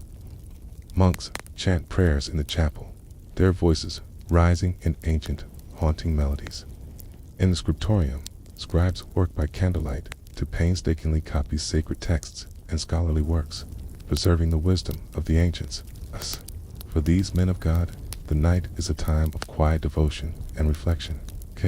They have forsaken the worldly life for one of contemplation and service, dedicating themselves to prayer, study, and the care of the poor and sick. In their gardens, they grow medicinal herbs and tend to the ailing. In their libraries, they safeguard the knowledge of the past and teach the scholars of the future. Theirs is a life of discipline and sacrifice, but also one of purpose and spiritual fulfillment. As the night deepens, even the monks retire, leaving the monastery in silence. The candles are extinguished, the books closed. Only the eternal light in the chapel remains, a symbol of the constant presence of God. In the cities, the night takes on a different character. Though the respectable citizens sleep, the taverns and inns are alive with activity. Here, travelers and locals alike gather to drink, gamble, and share news from afar. In a corner, a minstrel strums a lute and sings a bawdy ballad, much to the delight of the crowd. A group of merchants discuss the latest wares and prices, striking deals over cups of ale. a young scholar debates philosophy with an old soldier, their voices rising over the din. These are the places where social boundaries blur, where a peasant may rub shoulders with a nobleman, where a foreigner may find a welcome. They are the melting pots of the medieval world, where ideas and stories are traded as readily as goods and coins. But even these lively spaces eventually quiet as the night wears on. The minstrel packs up his lute. The merchants shake hands on their agreements. The scholar and soldier drain their cups and bid farewell. One by one, the patrons stumble out into the night, making their way home by the light of the moon. In the castle, the lord and lady sleep in their opulent bedchamber, attended by servants. For them, comfort and security are given, their power and wealth ensuring a life far removed from the struggles of the common folk. But even they are not immune to the darker aspects of medieval life: political, intrigue, war, and disease. Respect, no rank. A noble life can be snuffed out as quickly as a peasant's by a blade in the dark, a festering wound, or a sweeping plague. And so, as the castle sleeps, guards pace the battlements, ever watchful for signs of threat. In the stables, a squire sleeps among the horses, ready to rouse at a moment's notice. Even in repose, the machinery of power and protection never fully rests. As the deepest part of the night approaches, a hush falls over the land. It's the quietest hour, when even the most restless souls succumb to sleep's embrace. In these moments, the medieval world seems to hold its breath, suspended between the labors of one day and the promise of the next. It's a time of dreams and visions, when the veil between the earthly and the divine seems thinnest. Some say it's in these hours that saints and angels walk the earth, that miracles are most likely to occur. Others whisper of darker things, of ghosts and demons, of witches, Sabbaths, and unspeakable rituals. But for most, this is simply the hour of deepest sleep, when the body and mind rest and repair, preparing for the dawn that will inevitably come. Tages and castles, and monasteries and inns. The people of the medieval world slumber, their lives and fates intertwined in the great tapestry of history. And as we, too, drift in that liminal space between wakefulness and dreams, we can imagine ourselves among them, peasant or noble, monk or merchant, all equal in the eyes of sleep. Their world may be long past, but in these moments, it feels close enough to touch a vivid dream of a distant era. So, let us linger here a while in this realm of quiet and shadow, and let the lullaby of history carry us gently into the embrace of sleep. For, in the end, whether we wake in a modern bed or on a straw pallet, we are all threads in time's great weave, our dreams and stories intertwined across the ages. Good night, dear listener, and may your dreams be filled with the wonders and mysteries of the medieval world. May you find rest and peace in the knowledge that you, too, are part of the great human story, a story that continues to unfold with each passing night and each breaking dawn. Sleep well and dream deep. As the night's final hours wane, the first stirrings of a new day begin. In the east, the sky lightens from inky black to deep blue, the stars fading one by one. The cock crows, a clarion call that echoes across the slumbering landscape. In the villages and towns, the people begin to wake, rubbing sleep from their eyes and stretching stiff limbs. The baker stokes his oven, the blacksmith kindles his forge. The farmer's wife starts the day's bread. The miller's daughter fetches water from the well. Slowly, the medieval world comes to life, each person taking up their role in the great dance of existence. The shepherd leads his flock to pasture. The weaver settles at her loom. The priest dons his vestments for morning mass. The monk takes up his quill in the scriptorium. In the castle, servants bustle to prepare the morning meal. The lord and lady dress for the day's affairs.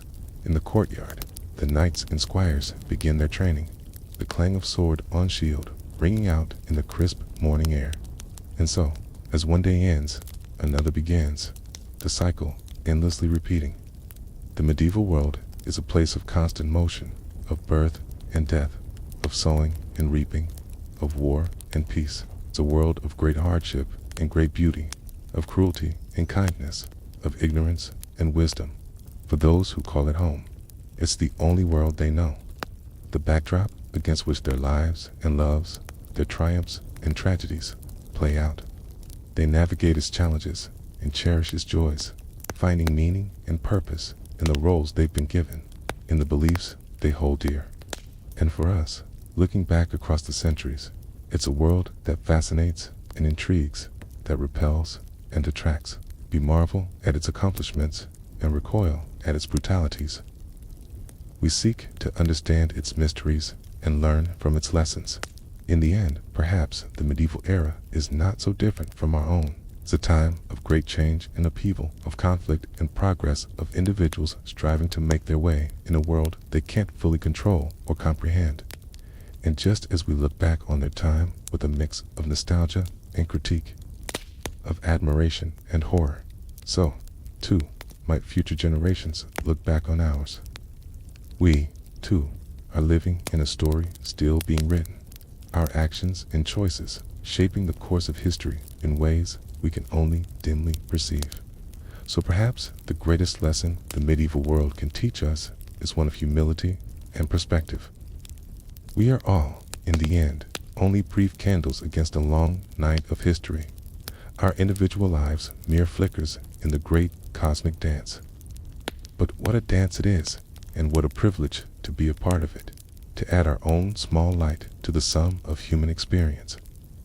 Whether we wake in a castle or a cottage, whether our days are filled with toil or leisure, we each have a role to play, a contribution to make. And so, as the medieval world stirs to life for another day, let us, too, rise to meet the challenges and opportunities of our own time. Let us learn from the past, but not be bound by it. Let us honor the wisdom of our ancestors, while striving to create a better future for our descendants. For the great wheel of history turns on, and we turn with it.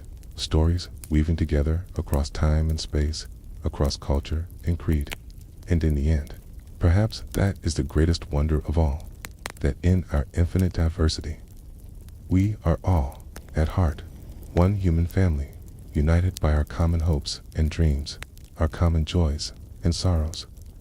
So let us greet this new day with open hearts and minds, ready to write our own chapter in the great book of human history. Let us take inspiration from the triumphs and failures of the past.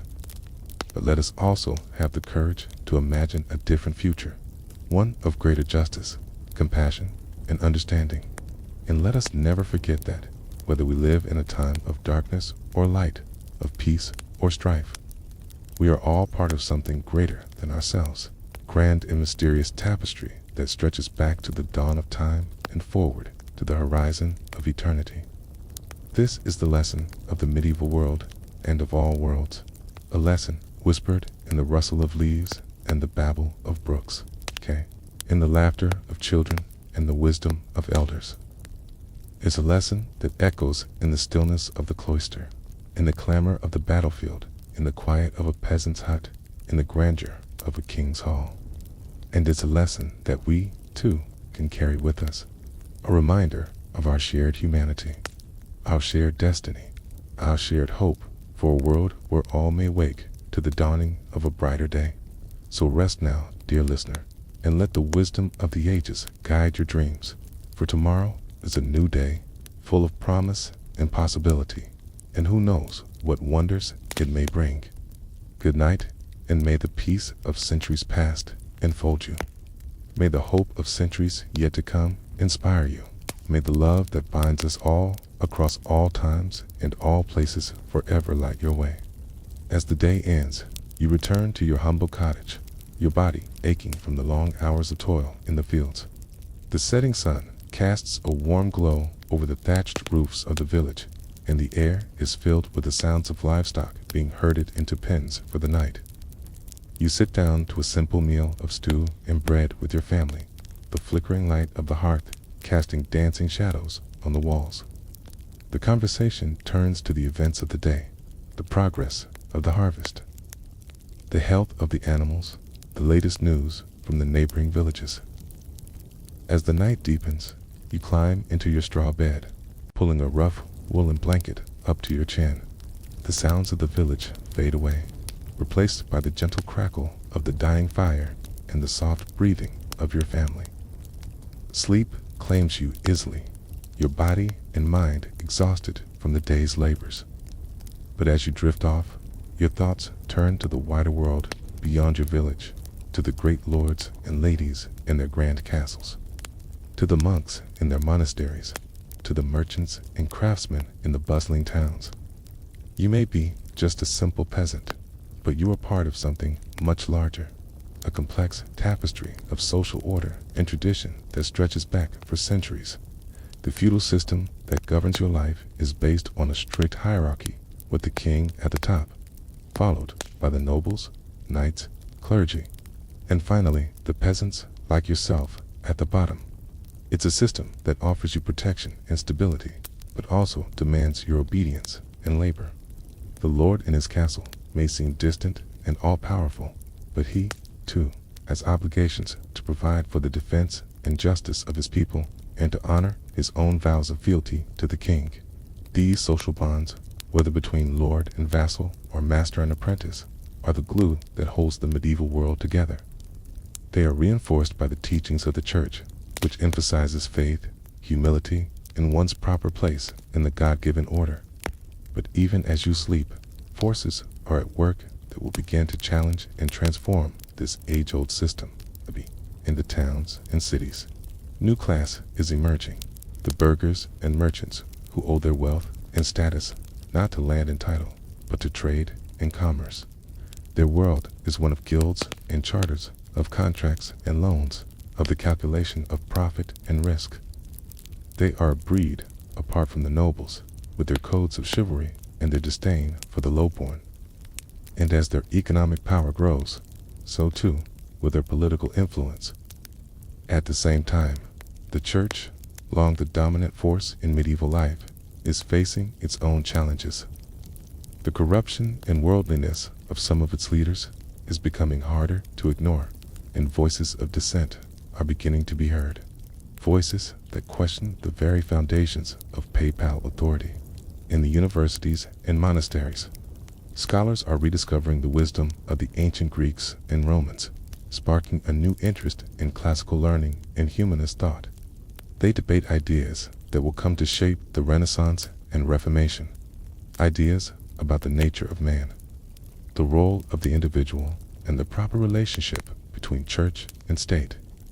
And on the horizon, a new power is rising, the power of the nation-state. As kings begin to assert their authority over the nobles and the church, they lay the foundations for the modern concept of sovereignty and centralized rule. But for now, these changes are still in their infancy, and the medieval worldview still holds sway. As you sleep, you are part of a society that is both deeply traditional and slowly evolving. A society that is about to be tested by plague, war, and religious upheaval. In your dreams, perhaps you catch glimpses of this future, of the towering cathedrals and bustling markets of the High Middle Ages, of the bloody battlefields of the 100 Years' War, of the printing presses and explorer ships that will carry medieval Europe into a new era. But for now, the rhythms of village life go on as they have for generations. The sun will rise again tomorrow, and with it, another day of work and worship, of joy and sorrow, of the timeless cycle of birth, life, and death. As you sink deeper into sleep, let your mind wander through the tapestry of medieval history, from the fall of Rome to the dawn of the Renaissance. Let the stories of kings and commoners, saints and sinners wash over you like a gentle stream. And know that you, too, are part of this great human story, a story that is still being written even as we speak. Your life, your struggles, your triumphs and defeats are woven into the fabric of history just as surely as those of the greatest lords and ladies. So rest now and let the medieval world be your lullaby. Let the soft glow of the hearth and the murmur of your family's voices carry you into a deep and dreamless sleep. And may you wake in the morning to face the new day with the same strength and resilience carried your ancestors through the challenges of their age. For the medieval world may seem distant and strange to us now, but its echoes are still with us in the very foundations of our society and culture. And as long as we remember and learn from its lessons, it will never truly be lost. So sleep and dream and know that you are part of a rich and enduring human tapestry. A tapestry that stretches back through the centuries and will continue on long after we are gone. Good night, and may your medieval slumber be filled with peace and wonder. As the night deepens and the village sleeps, let us turn our gaze to another figure who looms large in the medieval imagination. The knight. Born into the nobility, the knight is a warrior, a servant of his lord, and a paragon of chivalric virtue. From a young age, he is trained in the arts of war, in swordsmanship, horsemanship, and the code of honor that sets him apart from the common soldier. He learns to fight with lance and shield, to bear the weight of his armor, to face death and danger with courage and resolve. But the knight is more than just a warrior. He is also a symbol of the feudal order, a living embodiment of the values and ideals of medieval society. He is sworn to defend the weak, to honor his word, to serve his lord with loyalty and devotion. In times of peace, he participates in tournaments and jousts, displaying his prowess and valor for all to see. He courts noble ladies with poetry and song, striving to embody the courtly love ideal of the chaste and faithful servant. And in times of war, he is the backbone of his lord's army, the heavy cavalry that can break the enemy's lines and turn the tide of battle. He rides into combat with his banner fluttering overhead, his armor gleaming in the sun, his heart filled with the fierce joy of battle. But the life of a knight is not all glory and romance. It is also one of constant training and discipline, of long hours in the saddle and on the march, of the ever-present risk of injury and death. And as the Middle Ages wear on, the role of the knight begins to change and evolve. With the rise of the longbow and the cannon, the armored knight becomes increasingly vulnerable on the battlefield. And as the feudal system begins to break down, many knights find themselves adrift, their traditional roles and loyalties called into question. Some turn to brigandage and mercenary work, using their martial skills for personal gain rather than noble service. Others seek new outlets for their energies, joining the Crusades or embarking on quests for the Holy Grail. But even as the age of chivalry wanes, the ideal of the knight remains a powerful one, a symbol of courage, honor, and devotion that will inspire poets and dreamers for centuries to come. And so, as you drift off to sleep, let your mind wander to the tourney fields and castles of the knights, to the clashing of swords and the flutter of banners in the breeze. Let their stories of valor and sacrifice, of love and loss, be your guide and your comfort in the darkness of the night. For in the end, the medieval world is a world of stories. Stories of kings and queens, of saints and sinners, of the great and the small. And it is through these stories that we come to understand and appreciate the richness and complexity of this long-ago era. So let the tales of the knights be part of your own story, part of the great tapestry of human history that unites us all. And as you sleep, know that you are part of something much larger than yourself, a world of wonder and mystery, of faith and fear, of the eternal struggle between light and darkness. Good night, and may your dreams be filled with the colors and textures of the medieval world, the glint of armor in the sun, the whisper of wind through the trees, the soft glow of candlelight in a castle window. For it is in our dreams that the past comes alive again, and we are all part of its enduring legacy. As you slip deeper into your medieval slumber, let us turn our attention to another figure who casts a long shadow over this age, the monk, clad in simple robes and bound by vows of poverty, chastity, and obedience. The monk is a seeker of God and a guardian of knowledge in a time when learning is a rare and precious thing. In the early days of the Middle Ages, As the Western Roman Empire crumbles and chaos descends upon Europe, it is the monks who preserve the flame of civilization. In their monasteries and abbeys, they copy and illuminate ancient manuscripts, keeping alive the wisdom of the Greeks and Romans. They also developed new forms of agriculture and animal husbandry, turning their monasteries into self-sufficient islands of order and productivity in a sea of disorder and want. And as the centuries pass, they become increasingly involved in the affairs of the wider world, serving as advisors to kings and popes and even leading armies in battle. But at the heart of the monastic life is the search for God, a search that takes many forms and follows many paths. Some monks, like the Benedictines, seek God through work and prayer, dividing their days between manual labor and the divine office. Others, like the Carthusians, seek Him through solitude and silence, withdrawing from the world into a life of contemplation and asceticism. And still others, like the Franciscans and Dominicans, seek Him through service to the poor and the preaching of the gospel, regardless of their particular vocation. All monks share a common goal: to draw closer to God through the discipline and devotion of religious life. They rise before dawn to chant the Psalms, spend long hours in prayer and meditation, and strive to subdue their earthly desires through fasting and self-denial. And in doing so, they offer a powerful witness to a world that is all too often consumed by violence, greed, and the pursuit of power.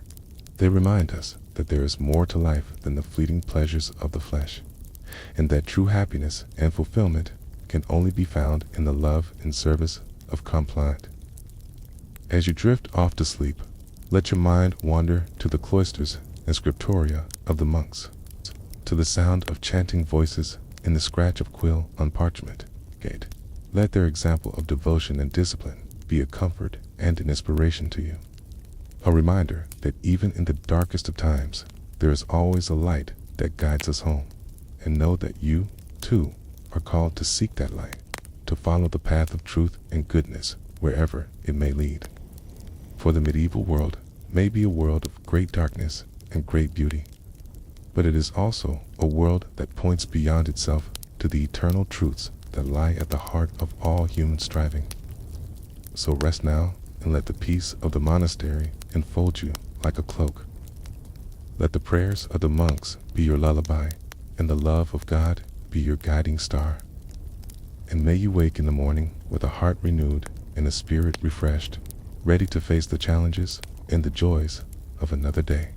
For in the end, the medieval world is not so different from our own, a world of light and shadow, of hope and fear, of the endless quest for meaning and purpose in the face of an uncertain future. And it is only by embracing that quest, by seeking the truth with all our hearts and all our minds, that we can hope to find our way home. Good night, and may your dreams be filled with the beauty and the mystery of the medieval world, the soaring spires of the cathedrals, the gentle glow of the scriptorium, the quiet footsteps of the monks in the cloister. For it is in the stillness of the night that we come closest to the heart of God, and it is in His love that we find our true rest and our true home. As the night wears on and the candles burn low, let us turn our thoughts to one last figure who looms large in the medieval imagination: the merchant, born of the bustling cities and towns of Europe. The merchant is a new kind of man, one who owes his wealth and status not to land or title, but to his own wits and industry. In a world dominated by the feudal order, the merchant is an outsider, a man who moves between worlds and classes with ease. He travels the trade routes of Europe and beyond, bringing back exotic goods and ideas from distant lands. In the cities, he is a man of influence and power, a member of the growing middle class that will one day challenge the dominance of the nobility. He is a master of the art of the deal, a shrewd negotiator who knows how to turn a profit and protect his interests. But the life of a merchant is not without its risks and challenges. The roads are dangerous, beset by bandits and thieves, and the seas are treacherous, with storms and pirates lurking around every corner. And in the cutthroat world of commerce, one false move can mean ruin and disgrace. To succeed, the merchant must be cunning and adaptable, always ready to seize opportunity and avoid danger. He must navigate the complex web of guilds and monopolies that control trade in the cities and forge alliances with the powerful and the influential. And yet, for all his worldly success, the merchant is often viewed with suspicion and disdain by the traditional elites. To the nobility, he is an upstart and a parvenu, a man who has risen above his station through cleverness rather than breeding. And to the church, he is a potential threat, a man whose love of money and worldly goods could lead him astray from the path of righteousness. The merchant must walk a fine line, balancing his pursuit of profit with his obligations to God and society. But despite these challenges, the merchant class will play an increasingly important role in the centuries to come. As trade expands and cities grow, they will become the engine of a new kind of economy, one based on commerce and industry rather than land and agriculture. And as they do so, they will help to shape a new world, one in which the old certainties of the feudal order are gradually placed by the dynamic and unpredictable forces of the market. The merchant may not wield a sword or a scepter, but in his own way, he is a key figure in the great drama of the Middle Ages. So, as you drift off to sleep, let your mind wander to the bustling markets and counting houses of the medieval cities, to the sound of haggling voices and clinking coins. Let the stories of the merchants be your guide and your inspiration. It's a reminder that even in the darkest of times, there is always room for hope and opportunity, okay? And know that you, too, are part of this great tapestry of human endeavor. A tapestry that stretches back through the centuries and will continue on long after we are gone. For the medieval world may be a world of great challenges and great rewards, but it is also a world that reminds us of the enduring power of the human spirit. So, rest now and let the dreams of the merchants be your lullaby. Let their tales of adventure and adversity, of risk and reward, carry you into a deep and peaceful slumber, okay? And may you wake in the morning with a heart full of courage and determination, ready to face the challenges and opportunities of your own life's journey, okay? For in the end, the medieval world is a mirror of our own, a world of darkness, in light of fear and hope, of the endless struggle to find meaning and purpose in the face of an uncertain future. And it is only by embracing that struggle, by daring to dream and to strive, that we can hope to leave our own mark upon the great tapestry of history.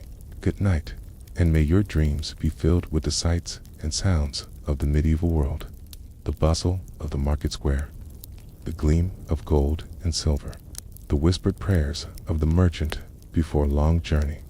For it is in our dreams that we are most truly free, and it is in freedom that we find the courage to face the challenges of the waking world.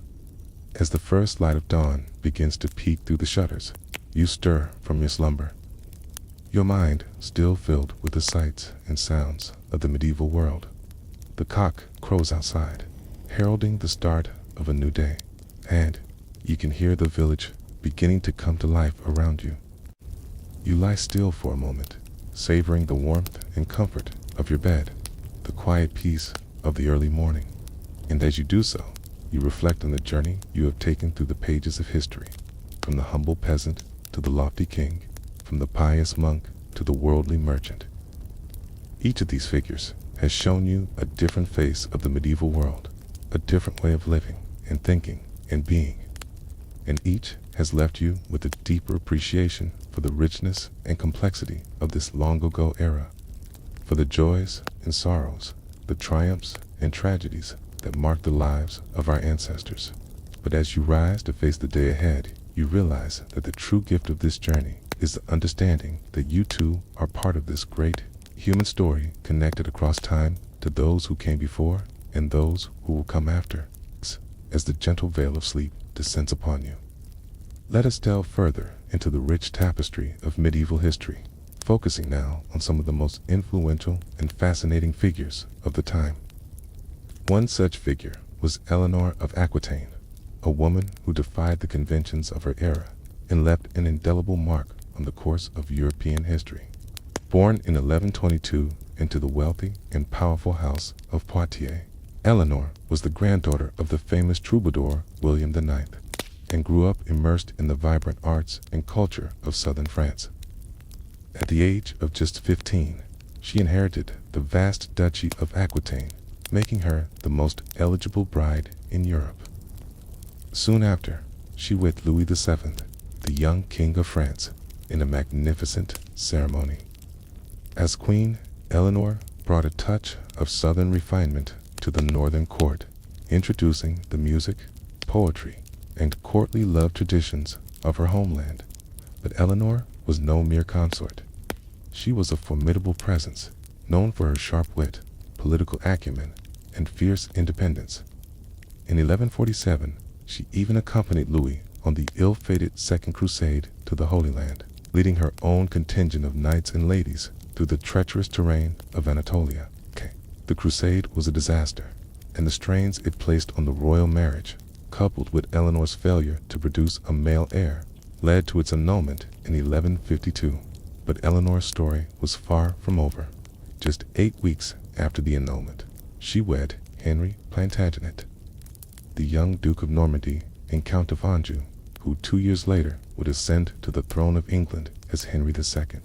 As Queen of England, Eleanor presided over a court renowned for its sophistication and learning. She was a patron of the arts, a collector of books, and a savvy political operator, using her wealth and influence to support her sons in their rebellions against their father. But Eleanor's life was also marked by tragedy and tumult. Her marriage to Henry was tempestuous, marred by his infidelities and their bitter power struggles. In 1173, after Eleanor's support for her son's failed rebellion, Henry had her imprisoned, where she remained for 16 years. Yet, even in captivity, Eleanor remained a force to be reckoned with. She continued to wield influence through her children, particularly her favorite son, Richard the Lionheart, became king in 1189. Upon Henry's death, Richard finally released his mother, who rode out to meet him with a face of joy despite her 70 years. In her later years, Eleanor served as regent while Richard was on crusade, skillfully navigating the treacherous waters of medieval politics. She traveled ceaselessly throughout England and France, shoring up support for her son and negotiating alliances, including the pivotal treaty with Philip Augustus of France. Eleanor died in 1204 at the ripe old age of 82, an extraordinary lifespan for the time. She had outlived 8 of her 10 children, 2 husbands, and most of her contemporaries. Her legacy was immense. Through her sons, she was the ancestor of both the English and French royal lines for generations to come. But more than that, Eleanor represented a new kind of queenship, one that was not merely ceremonial, but actively engaged in the politics and culture of the realm. She challenged the narrow confines of a woman's role in medieval society, proving that a queen could be a patron, a politician, and a power in her own right. As you drift off to sleep, let the extraordinary life of Eleanor of Aquitaine be a reminder of the remarkable individuals who populated the medieval world. Men and women who through their actions and their force of character shaped the course of history in ways that still resonate today. Their stories are a testament to the enduring power of the human spirit to overcome adversity, to create beauty in the midst of brutality, and to leave a lasting mark on the world. And as you slip into dreams, know that you, too, are part of this great human story, connected across time to those who came before and those who will come after. Another figure who loomed large in the medieval imagination was the great philosopher and theologian Thomas Aquinas. Born into a noble Italian family in 1225, Thomas was a precocious child who, at the age of just 5, was sent to study at the famous Benedictine Abbey of Monte Cassino. But Thomas's heart was drawn to the new Dominican orders, particularly the Dominicans, who emphasized poverty, preaching, and intellectual rigor. Against his family's wishes, he joined the Dominicans in 1244, a decision that would set the course for his life and work. As a young friar, Thomas studied under the great Albertus Magnus in Paris and Cologne, immersing himself in the newly rediscovered works of Aristotle and the Islamic philosophers. He quickly gained a reputation as a brilliant thinker, known for his clarity of thought and his systematic approach to theology and philosophy. Thomas's great masterwork was the Summa Theologica, a vast compendium of Christian thought that sought to reconcile faith and reason, revelation and natural philosophy.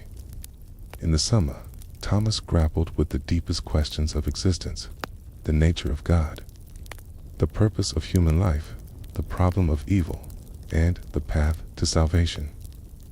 Central to Thomas's thought was the idea that faith and reason were not in conflict, but rather two paths to the same truth.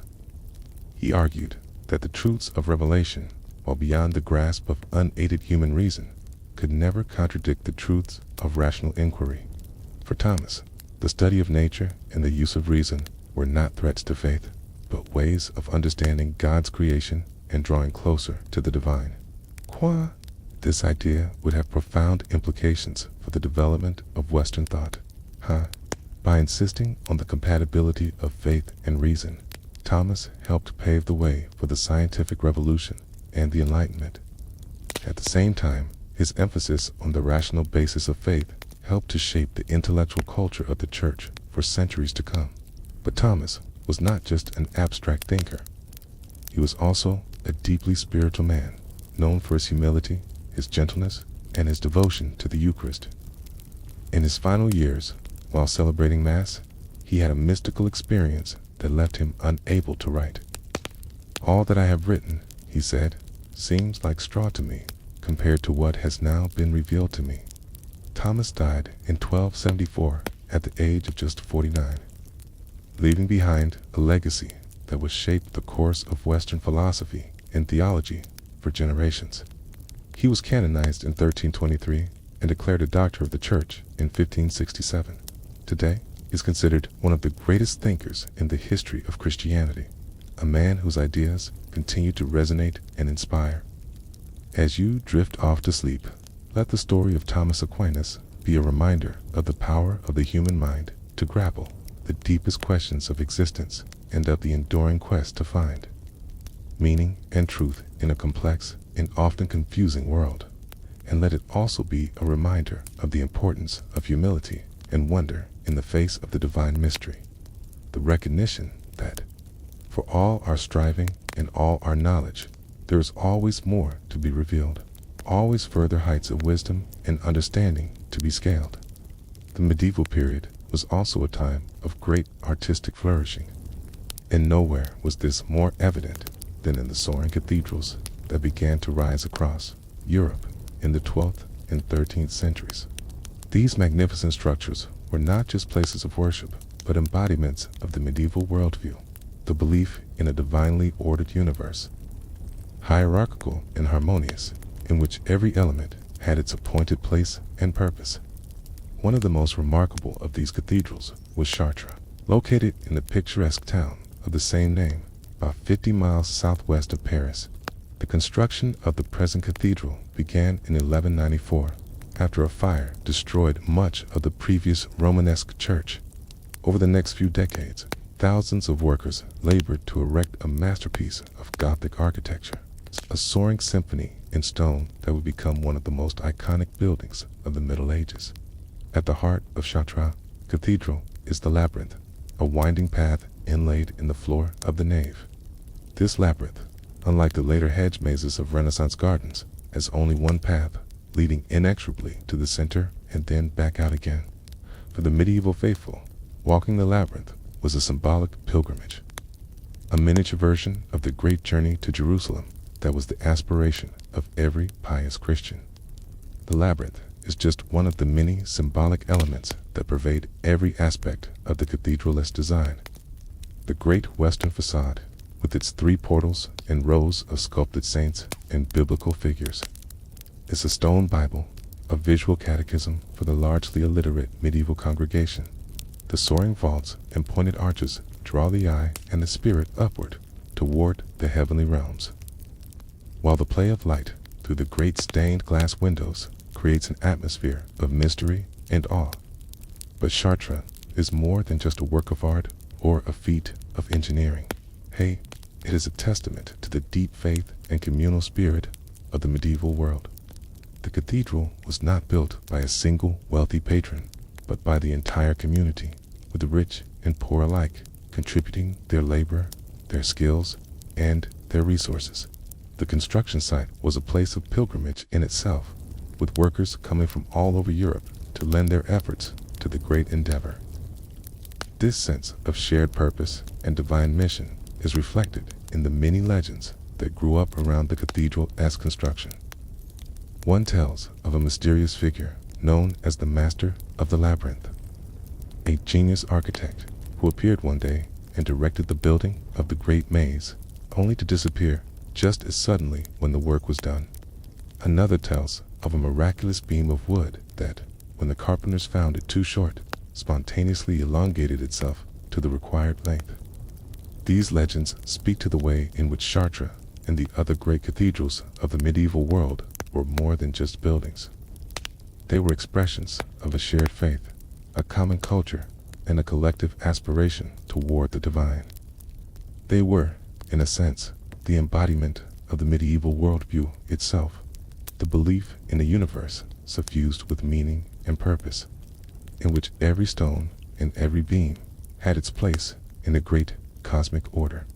As you drift off to sleep, let the majesty and mystery of Chartres Cathedral be a reminder of the power of faith and community to create something greater than the sum of its parts, okay?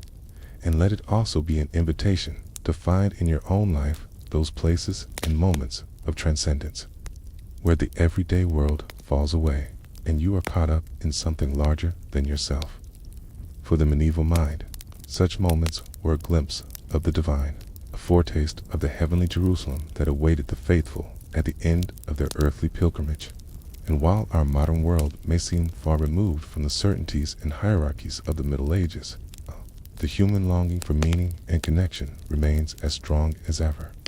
So, as you slip into the realm of dreams, carry with you the memory of Chartres and the other wonders of the medieval world, not as relics of a bygone age, but as enduring reminders of the heights to which the human spirit can soar when it is guided by faith, purpose, and a sense of its place in the grand tapestry of creation.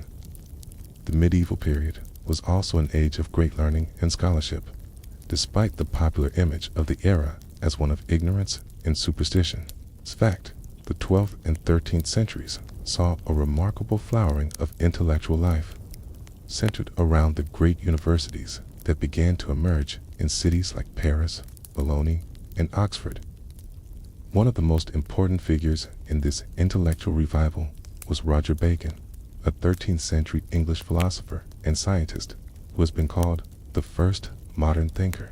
Born into a wealthy family in 1214, Bacon studied at Oxford and Paris before joining the Franciscan order in 1247. As a friar, he devoted himself to the study of nature and the pursuit of knowledge, working tirelessly to expand the boundaries of human understanding.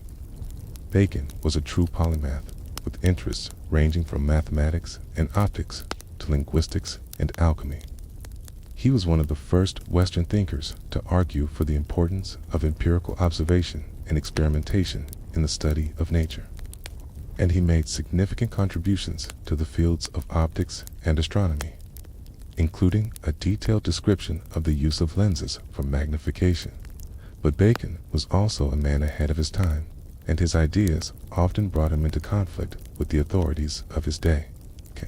He was a vocal critic of the narrow scholasticism that dominated much of medieval learning, arguing that true knowledge could only be attained through a combination of reason, observation, and divine revelation.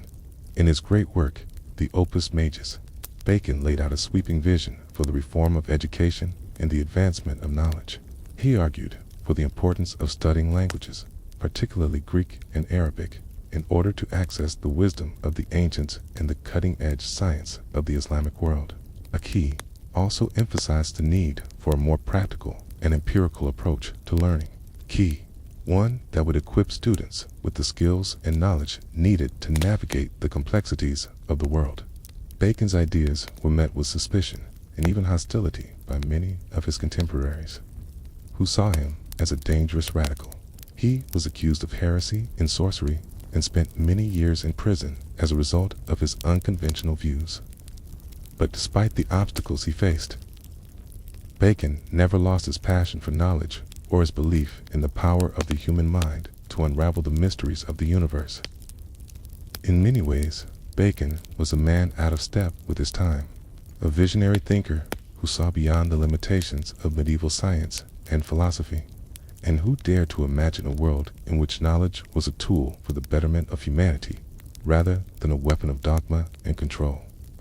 His legacy lived on long after his death, inspiring generations of scientists and thinkers who would build on his ideas and carry forward his vision of a more enlightened and rational world.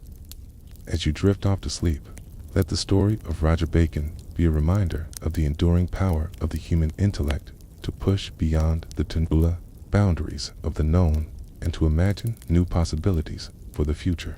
And let it also be a call to embrace the spirit of curiosity and wonder that lies at the heart of all true learning.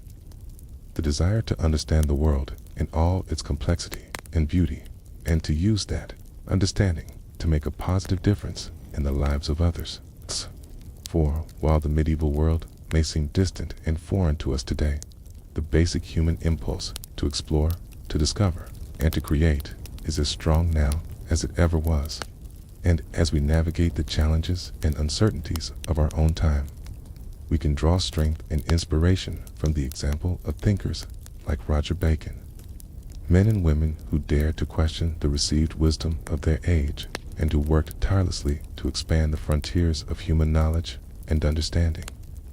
So, as you slip into the realm of dreams, carry with you the spirit of the great medieval thinkers, their curiosity, their courage, and their unshakable belief in the power of the mind to illuminate even the darkest corners of the universe.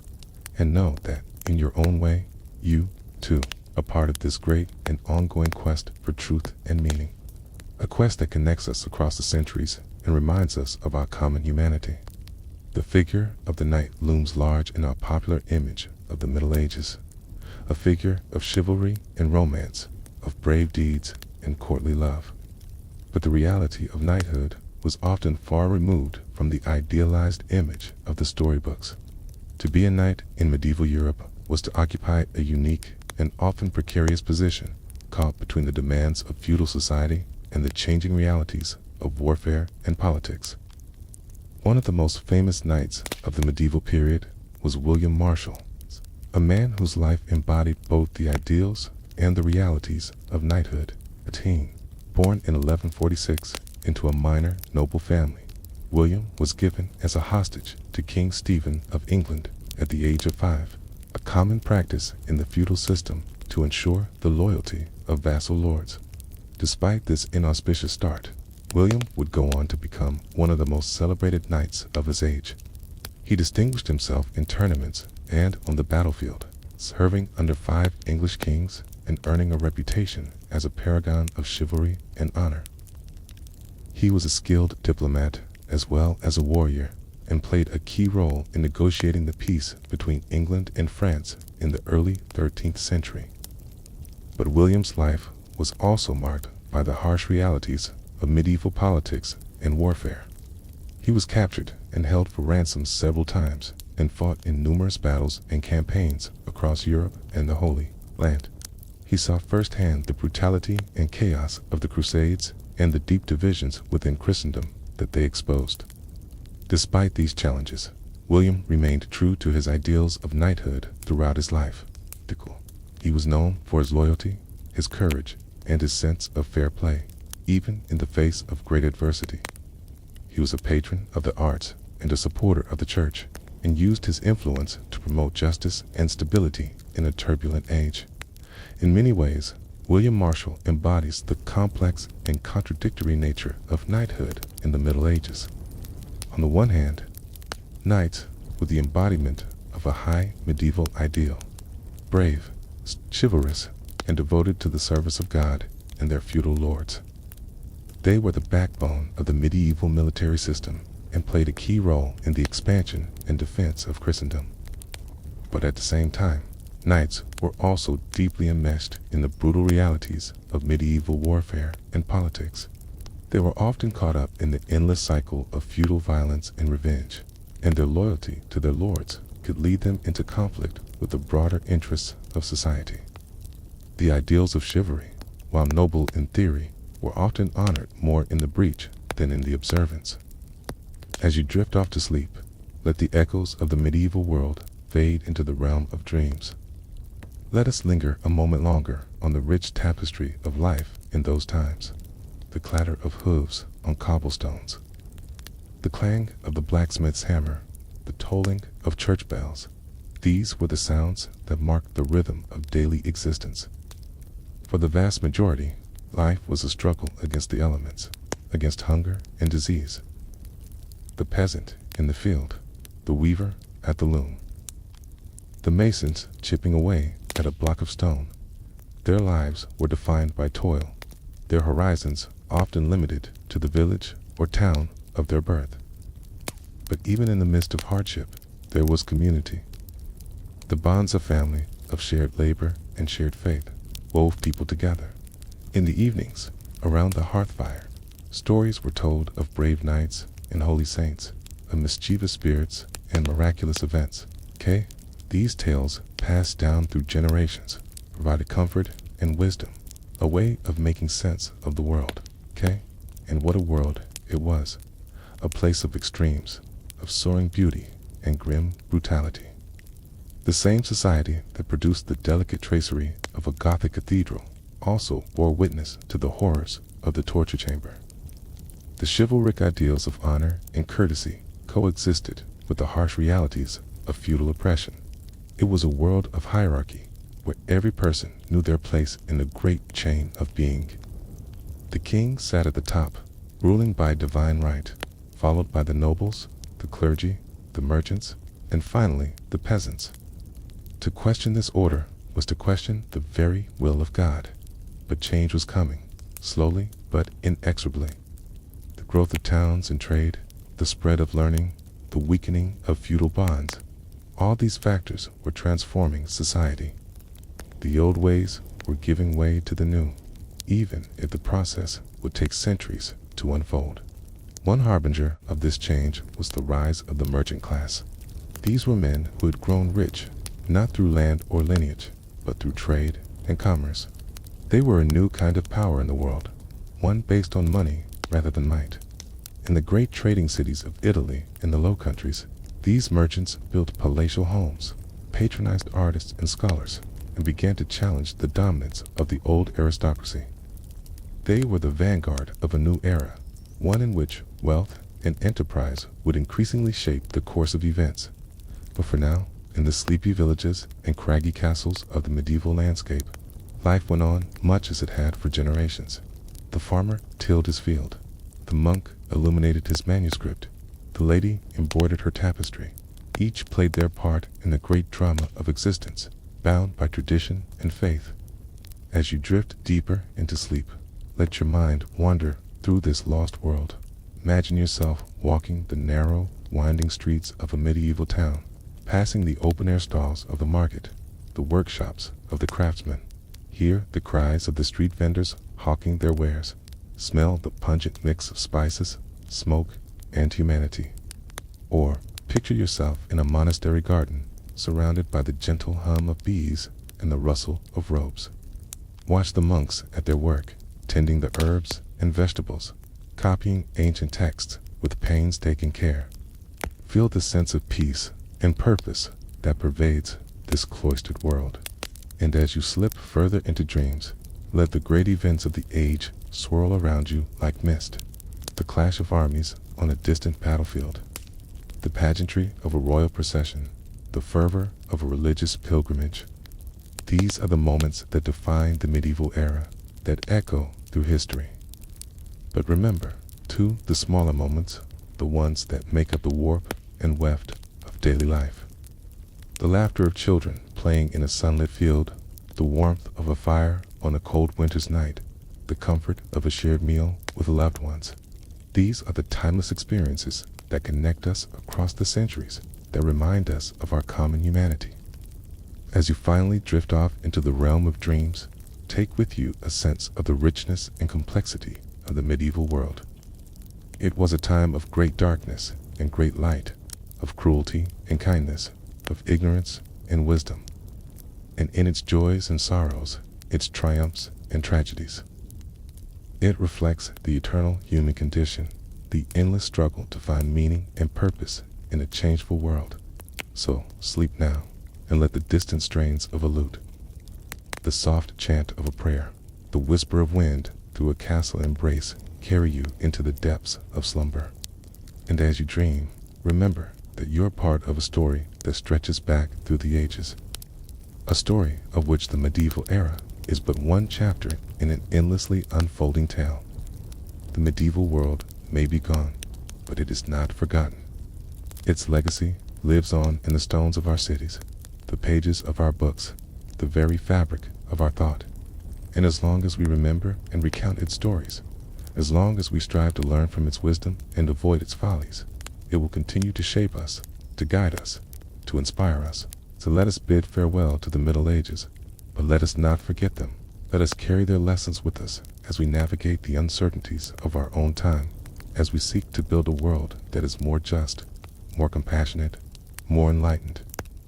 For, in the end, that is the greatest gift that history can give us, the chance to learn from the past, to dream of a better future, and to make that dream a reality.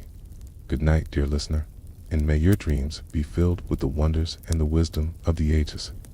You blink awake as the first rays of dawn filter through the narrow window slit, illuminating motes of dust dancing in the air.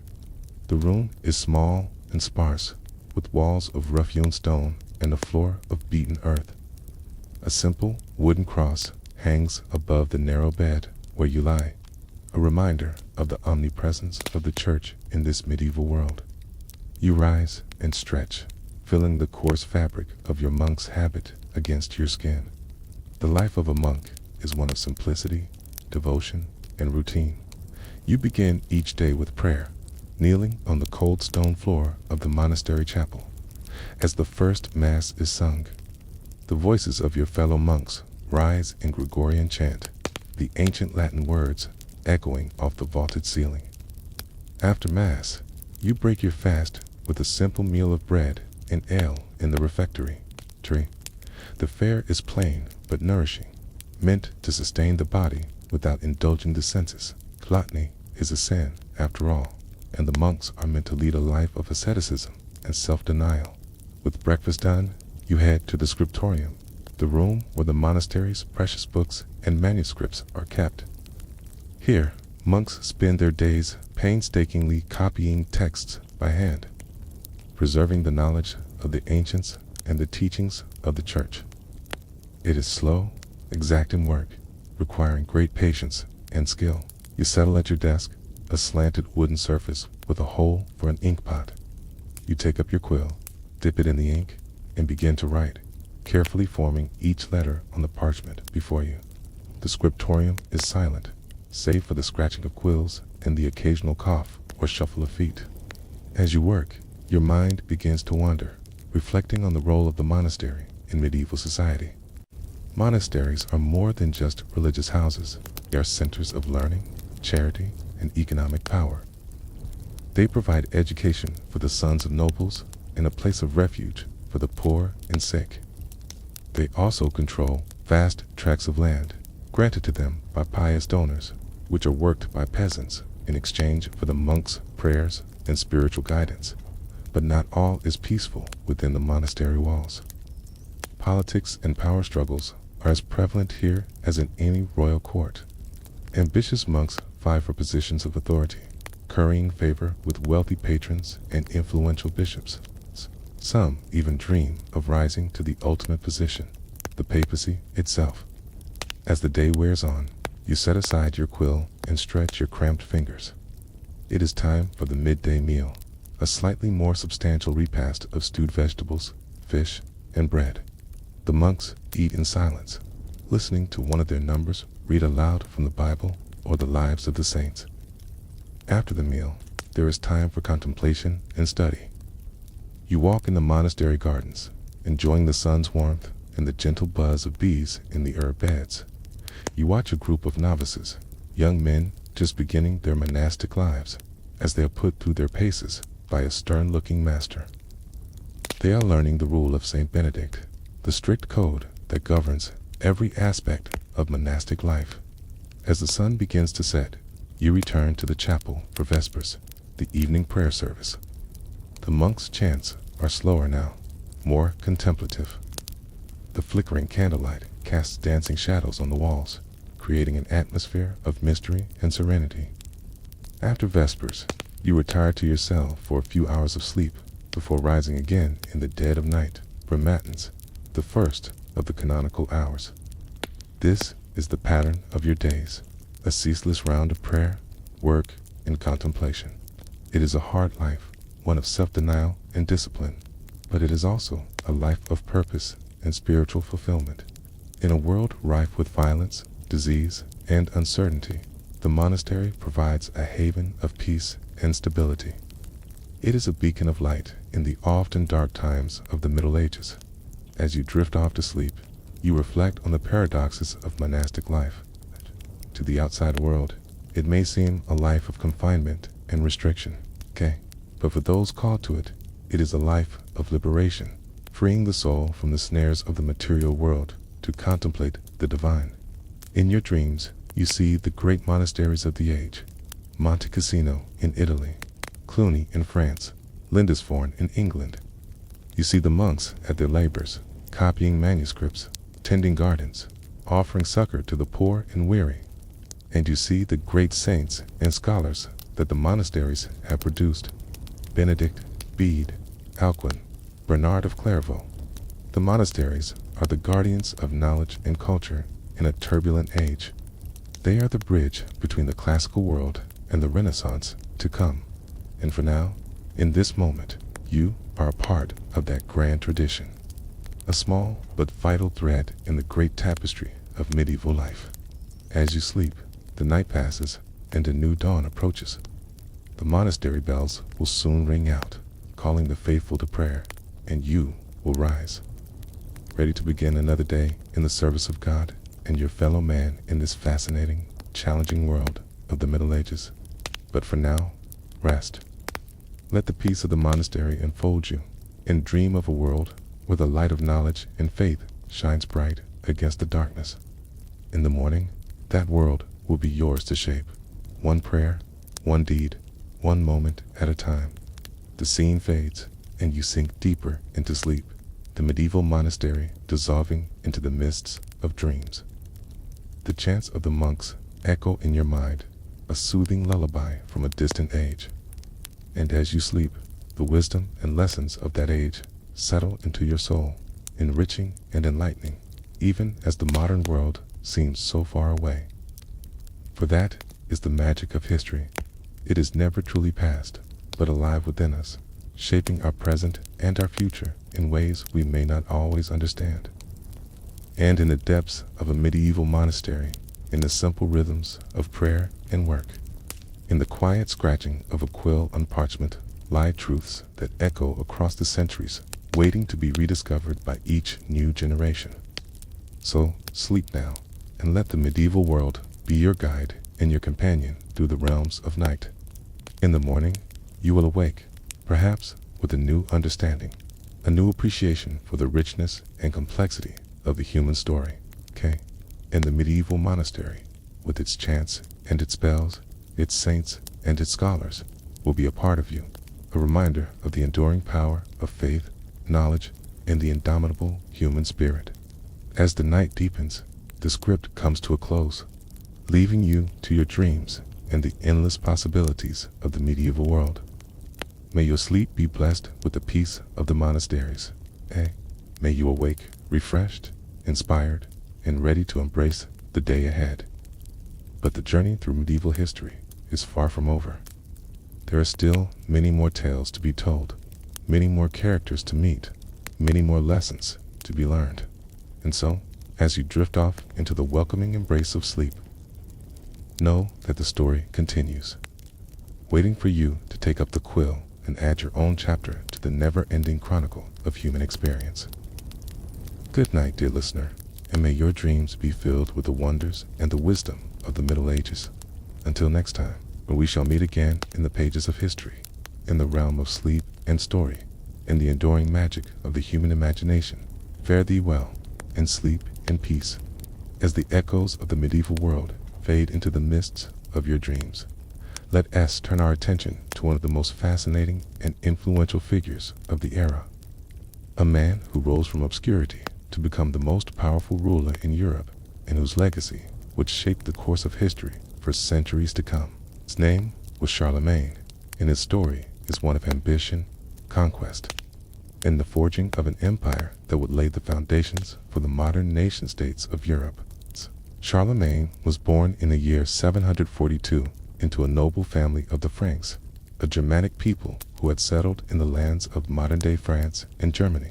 His father, Pepin the Short, was the first of the Carolingian dynasty to rule as king of the Franks, and he passed on his crown to Charlemagne and his brother Carloman upon his death in 768. But Charlemagne was not content to simply rule alongside his brother. He was a man of towering ambition, with a vision of a united Christian empire stretching across Europe. And so, when Carloman died unexpectedly, just a few years into their joint reign, Charlemagne wasted no time in claiming sole rulership of the Frankish kingdom. With a powerful army at his command, Charlemagne set out to expand his territories and bring the various peoples of Europe under his sway. He led his troops on a series of successful campaigns, conquering the Lombards in Italy, the Saxons in Germany, and the Avars in Hungary. As his empire grew, so too did Charlemagne's reputation as a great warrior and leader. He was known for his bravery on the battlefield, often fighting alongside his men and inspiring them with his courage and determination. But he was also a shrewd politician, forging alliances and using diplomacy to extend his influence far beyond the borders of his own kingdom. Under Charlemagne's rule, the Frankish Empire reached its greatest extent, stretching from the Atlantic coast of France to the borders of modern-day Hungary and Croatia. He established a system of government that would serve as a model for centuries to come, with a centralized administration, standardized laws and coinage, and a network of loyal nobles who helped to maintain order and collect taxes. But perhaps Charlemagne's greatest legacy was his role in the preservation and promotion of learning and culture. He was a patron of the arts and sciences, and he encouraged the spread of education throughout his empire. He brought scholars and artists from across Europe to his court at Aachen, where they worked to translate ancient texts, compile encyclopedias, and create beautiful works of art and architecture. Charlemagne's efforts to foster learning and culture would have a lasting impact on European history.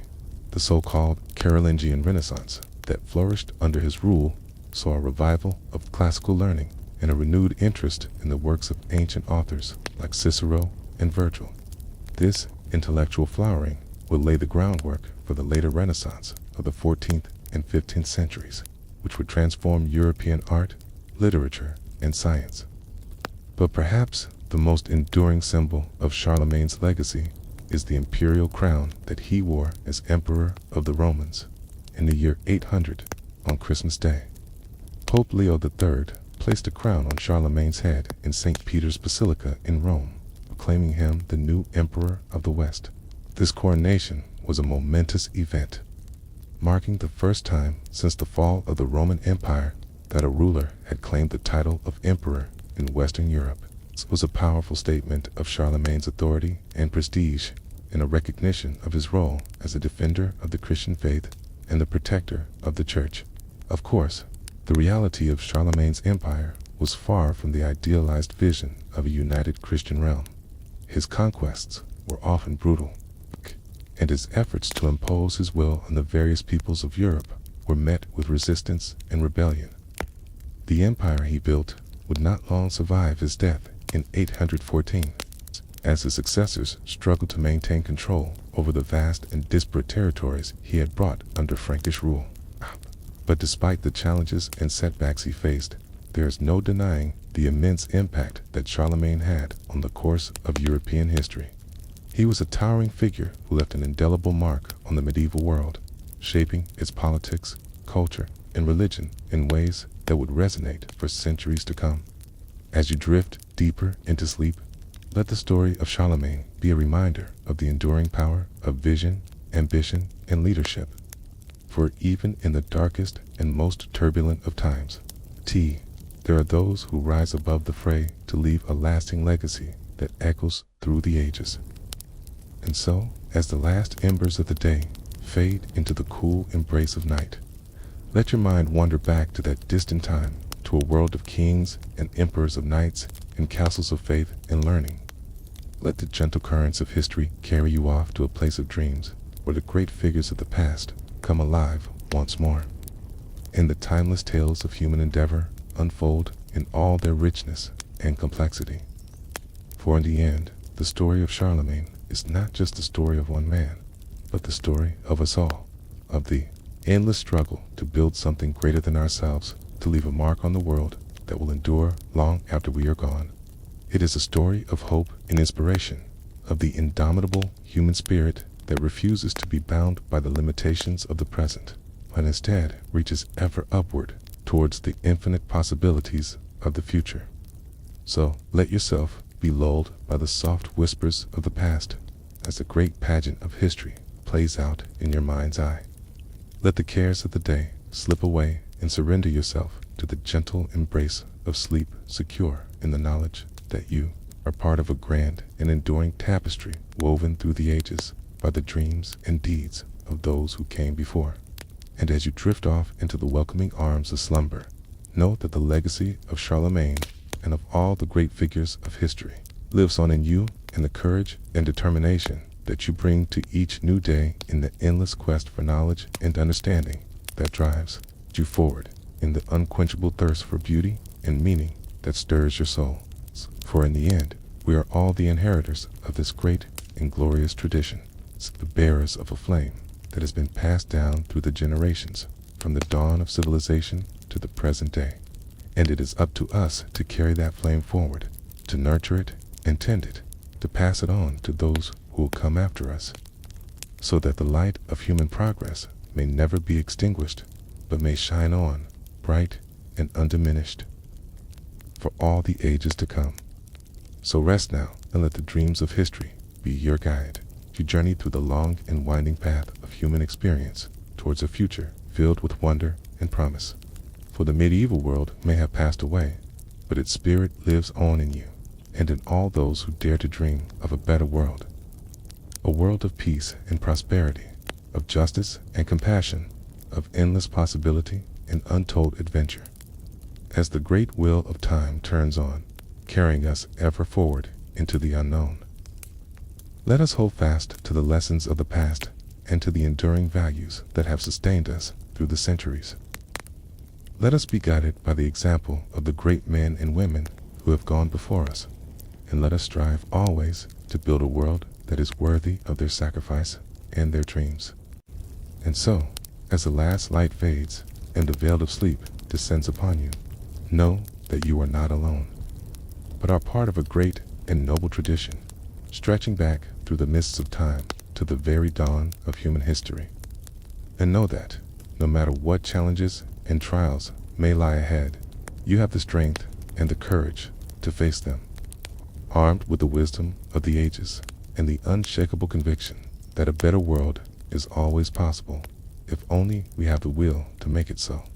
Good night then, and may your dreams be filled with the wonders of the past and the promise of the future. May you find rest and renewal in the gentle embrace of sleep. And may you awake refreshed and ready to take on the challenges of a new day, secure in the knowledge that you are part of a grand and glorious story, a story that will continue to unfold as long as there are those who dare to dream and to hope and to strive for a better tomorrow. As the dawn of the Renaissance brightens the horizon, the medieval world begins to fade into the mists of history. But before we bid farewell to this remarkable era, let us linger a moment longer, like a traveler, savoring the last few steps of a long and wondrous journey. In the dying light of the Middle Ages, we see a world that is both familiar and strange. A mirror that reflects our own hopes, fears, and dreams, but in a language that is hauntingly different. The great castles that once dominated the landscape now stand as silent sentinels, their walls whispering of battles fought, loves lost, and secrets kept. The mighty cathedrals, once the beating heart of medieval life, still reach towards the heavens. Their spires a testament to the unshakable faith that sustained our ancestors through the darkest of times. But even as the old ways begin to crumble, the seeds of the modern world are already taking root. The printing press, that revolutionary invention, is spreading knowledge to the masses like never before. The great explorers are pushing back the boundaries of the known world, bringing back tales of exotic lands and peoples. And in the halls of the great universities, the rediscovered wisdom of the ancients is mingling with bold new ideas, sparking a renaissance of learning that would change the course of human history. As you drift deeper into sleep, let your mind wander through the winding streets of a medieval town where the blacksmith's hammer rings out in the early morning air and the market square bustles with the chatter of merchants and townspeople. Imagine yourself as a pilgrim, setting out on a journey to some distant holy shrine, your footsteps echoing on the cobblestones as you pass by the great gates of the city into the wide world beyond. And as you travel, let the faces of the people you meet along the way flash before your mind. Sigh, the humble peasant toiling in the fields from sunrise to sunset, the noble knight resplendent in his armor, riding off to battle with a prayer on his lips, the wise monk bent over a precious manuscript preserving the knowledge of the ages for generations to come. Each of them is a thread in the great tapestry of medieval life, woven together into a story that echoes through the ages. But perhaps the greatest wonder of the Middle Ages is not the grand deeds of kings and queens, nor the towering achievements of art and architecture, but the simple, everyday moments that make up the fabric of human existence. The laughter of children playing in the village green, the comfort of a warm fire on a cold winter's night, the joy of a bountiful harvest, the sorrow of a loved one lost. These are the moments that connect us across the centuries, the universal experiences that remind us of our shared humanity. And so, as you slip deeper into the embrace of sleep, let the medieval world be a comfort and a companion to you. Let its stories and its secrets whisper to you in your dreams, a reminder of the great chain of history that binds us all together. And when you wake in the morning, carry a little piece of that world with you, a talisman against the trials and tribulations of modern life. For in the end, the legacy of the Middle Ages is not just the castles and cathedrals, the kings and queens, the wars and plagues. It is the enduring spirit of humanity that shines through it all. The unquenchable spark of hope and resilience that has carried us through the darkest of times and will continue to guide us into the future. So let us bid a fond farewell to the medieval world. But let us never forget its lessons, its wonders, and its sorrows. Let it be a reminder to us of how far we have come and how far we have yet to go. And above all, let it be a source of inspiration and wonder, a wellspring of stories and dreams that will nourish our souls for generations to come. And with that, my dear listener, it is time for us to part ways. But before I go, let me leave you with one final thought. In this fast-paced, ever-changing world of ours, it is all too easy to forget the simple joys and beauties that surround us every day. So take a moment whenever you can to stop and marvel at the world around you, to gaze up at the stars, to listen to the song of a bird, to feel the warmth of the sun on your face. For in those moments, you are connected to something greater than yourself, to the vast and wondrous tapestry of life that stretches out across the ages. And if you have enjoyed our journey through the medieval world, if it has brought you even a moment of peace, wonder, or inspiration, then I invite you to like this video and subscribe to our channel. For there are still so many stories left to tell, so many wonders left to discover, and I would be honored to be your guide on those journeys. But for now, my friend, it is time to rest. Let the cares of the day fade away, and let the gentle rhythms of sleep carry you off to a world of dreams. And may you wake in the morning with a heart full of hope, a mind full of wonder, and a soul ready to embrace all the beauty and mystery that life has to offer. Good night, my dear listener, and sweet dreams until we meet again on some other journey through the mists of history.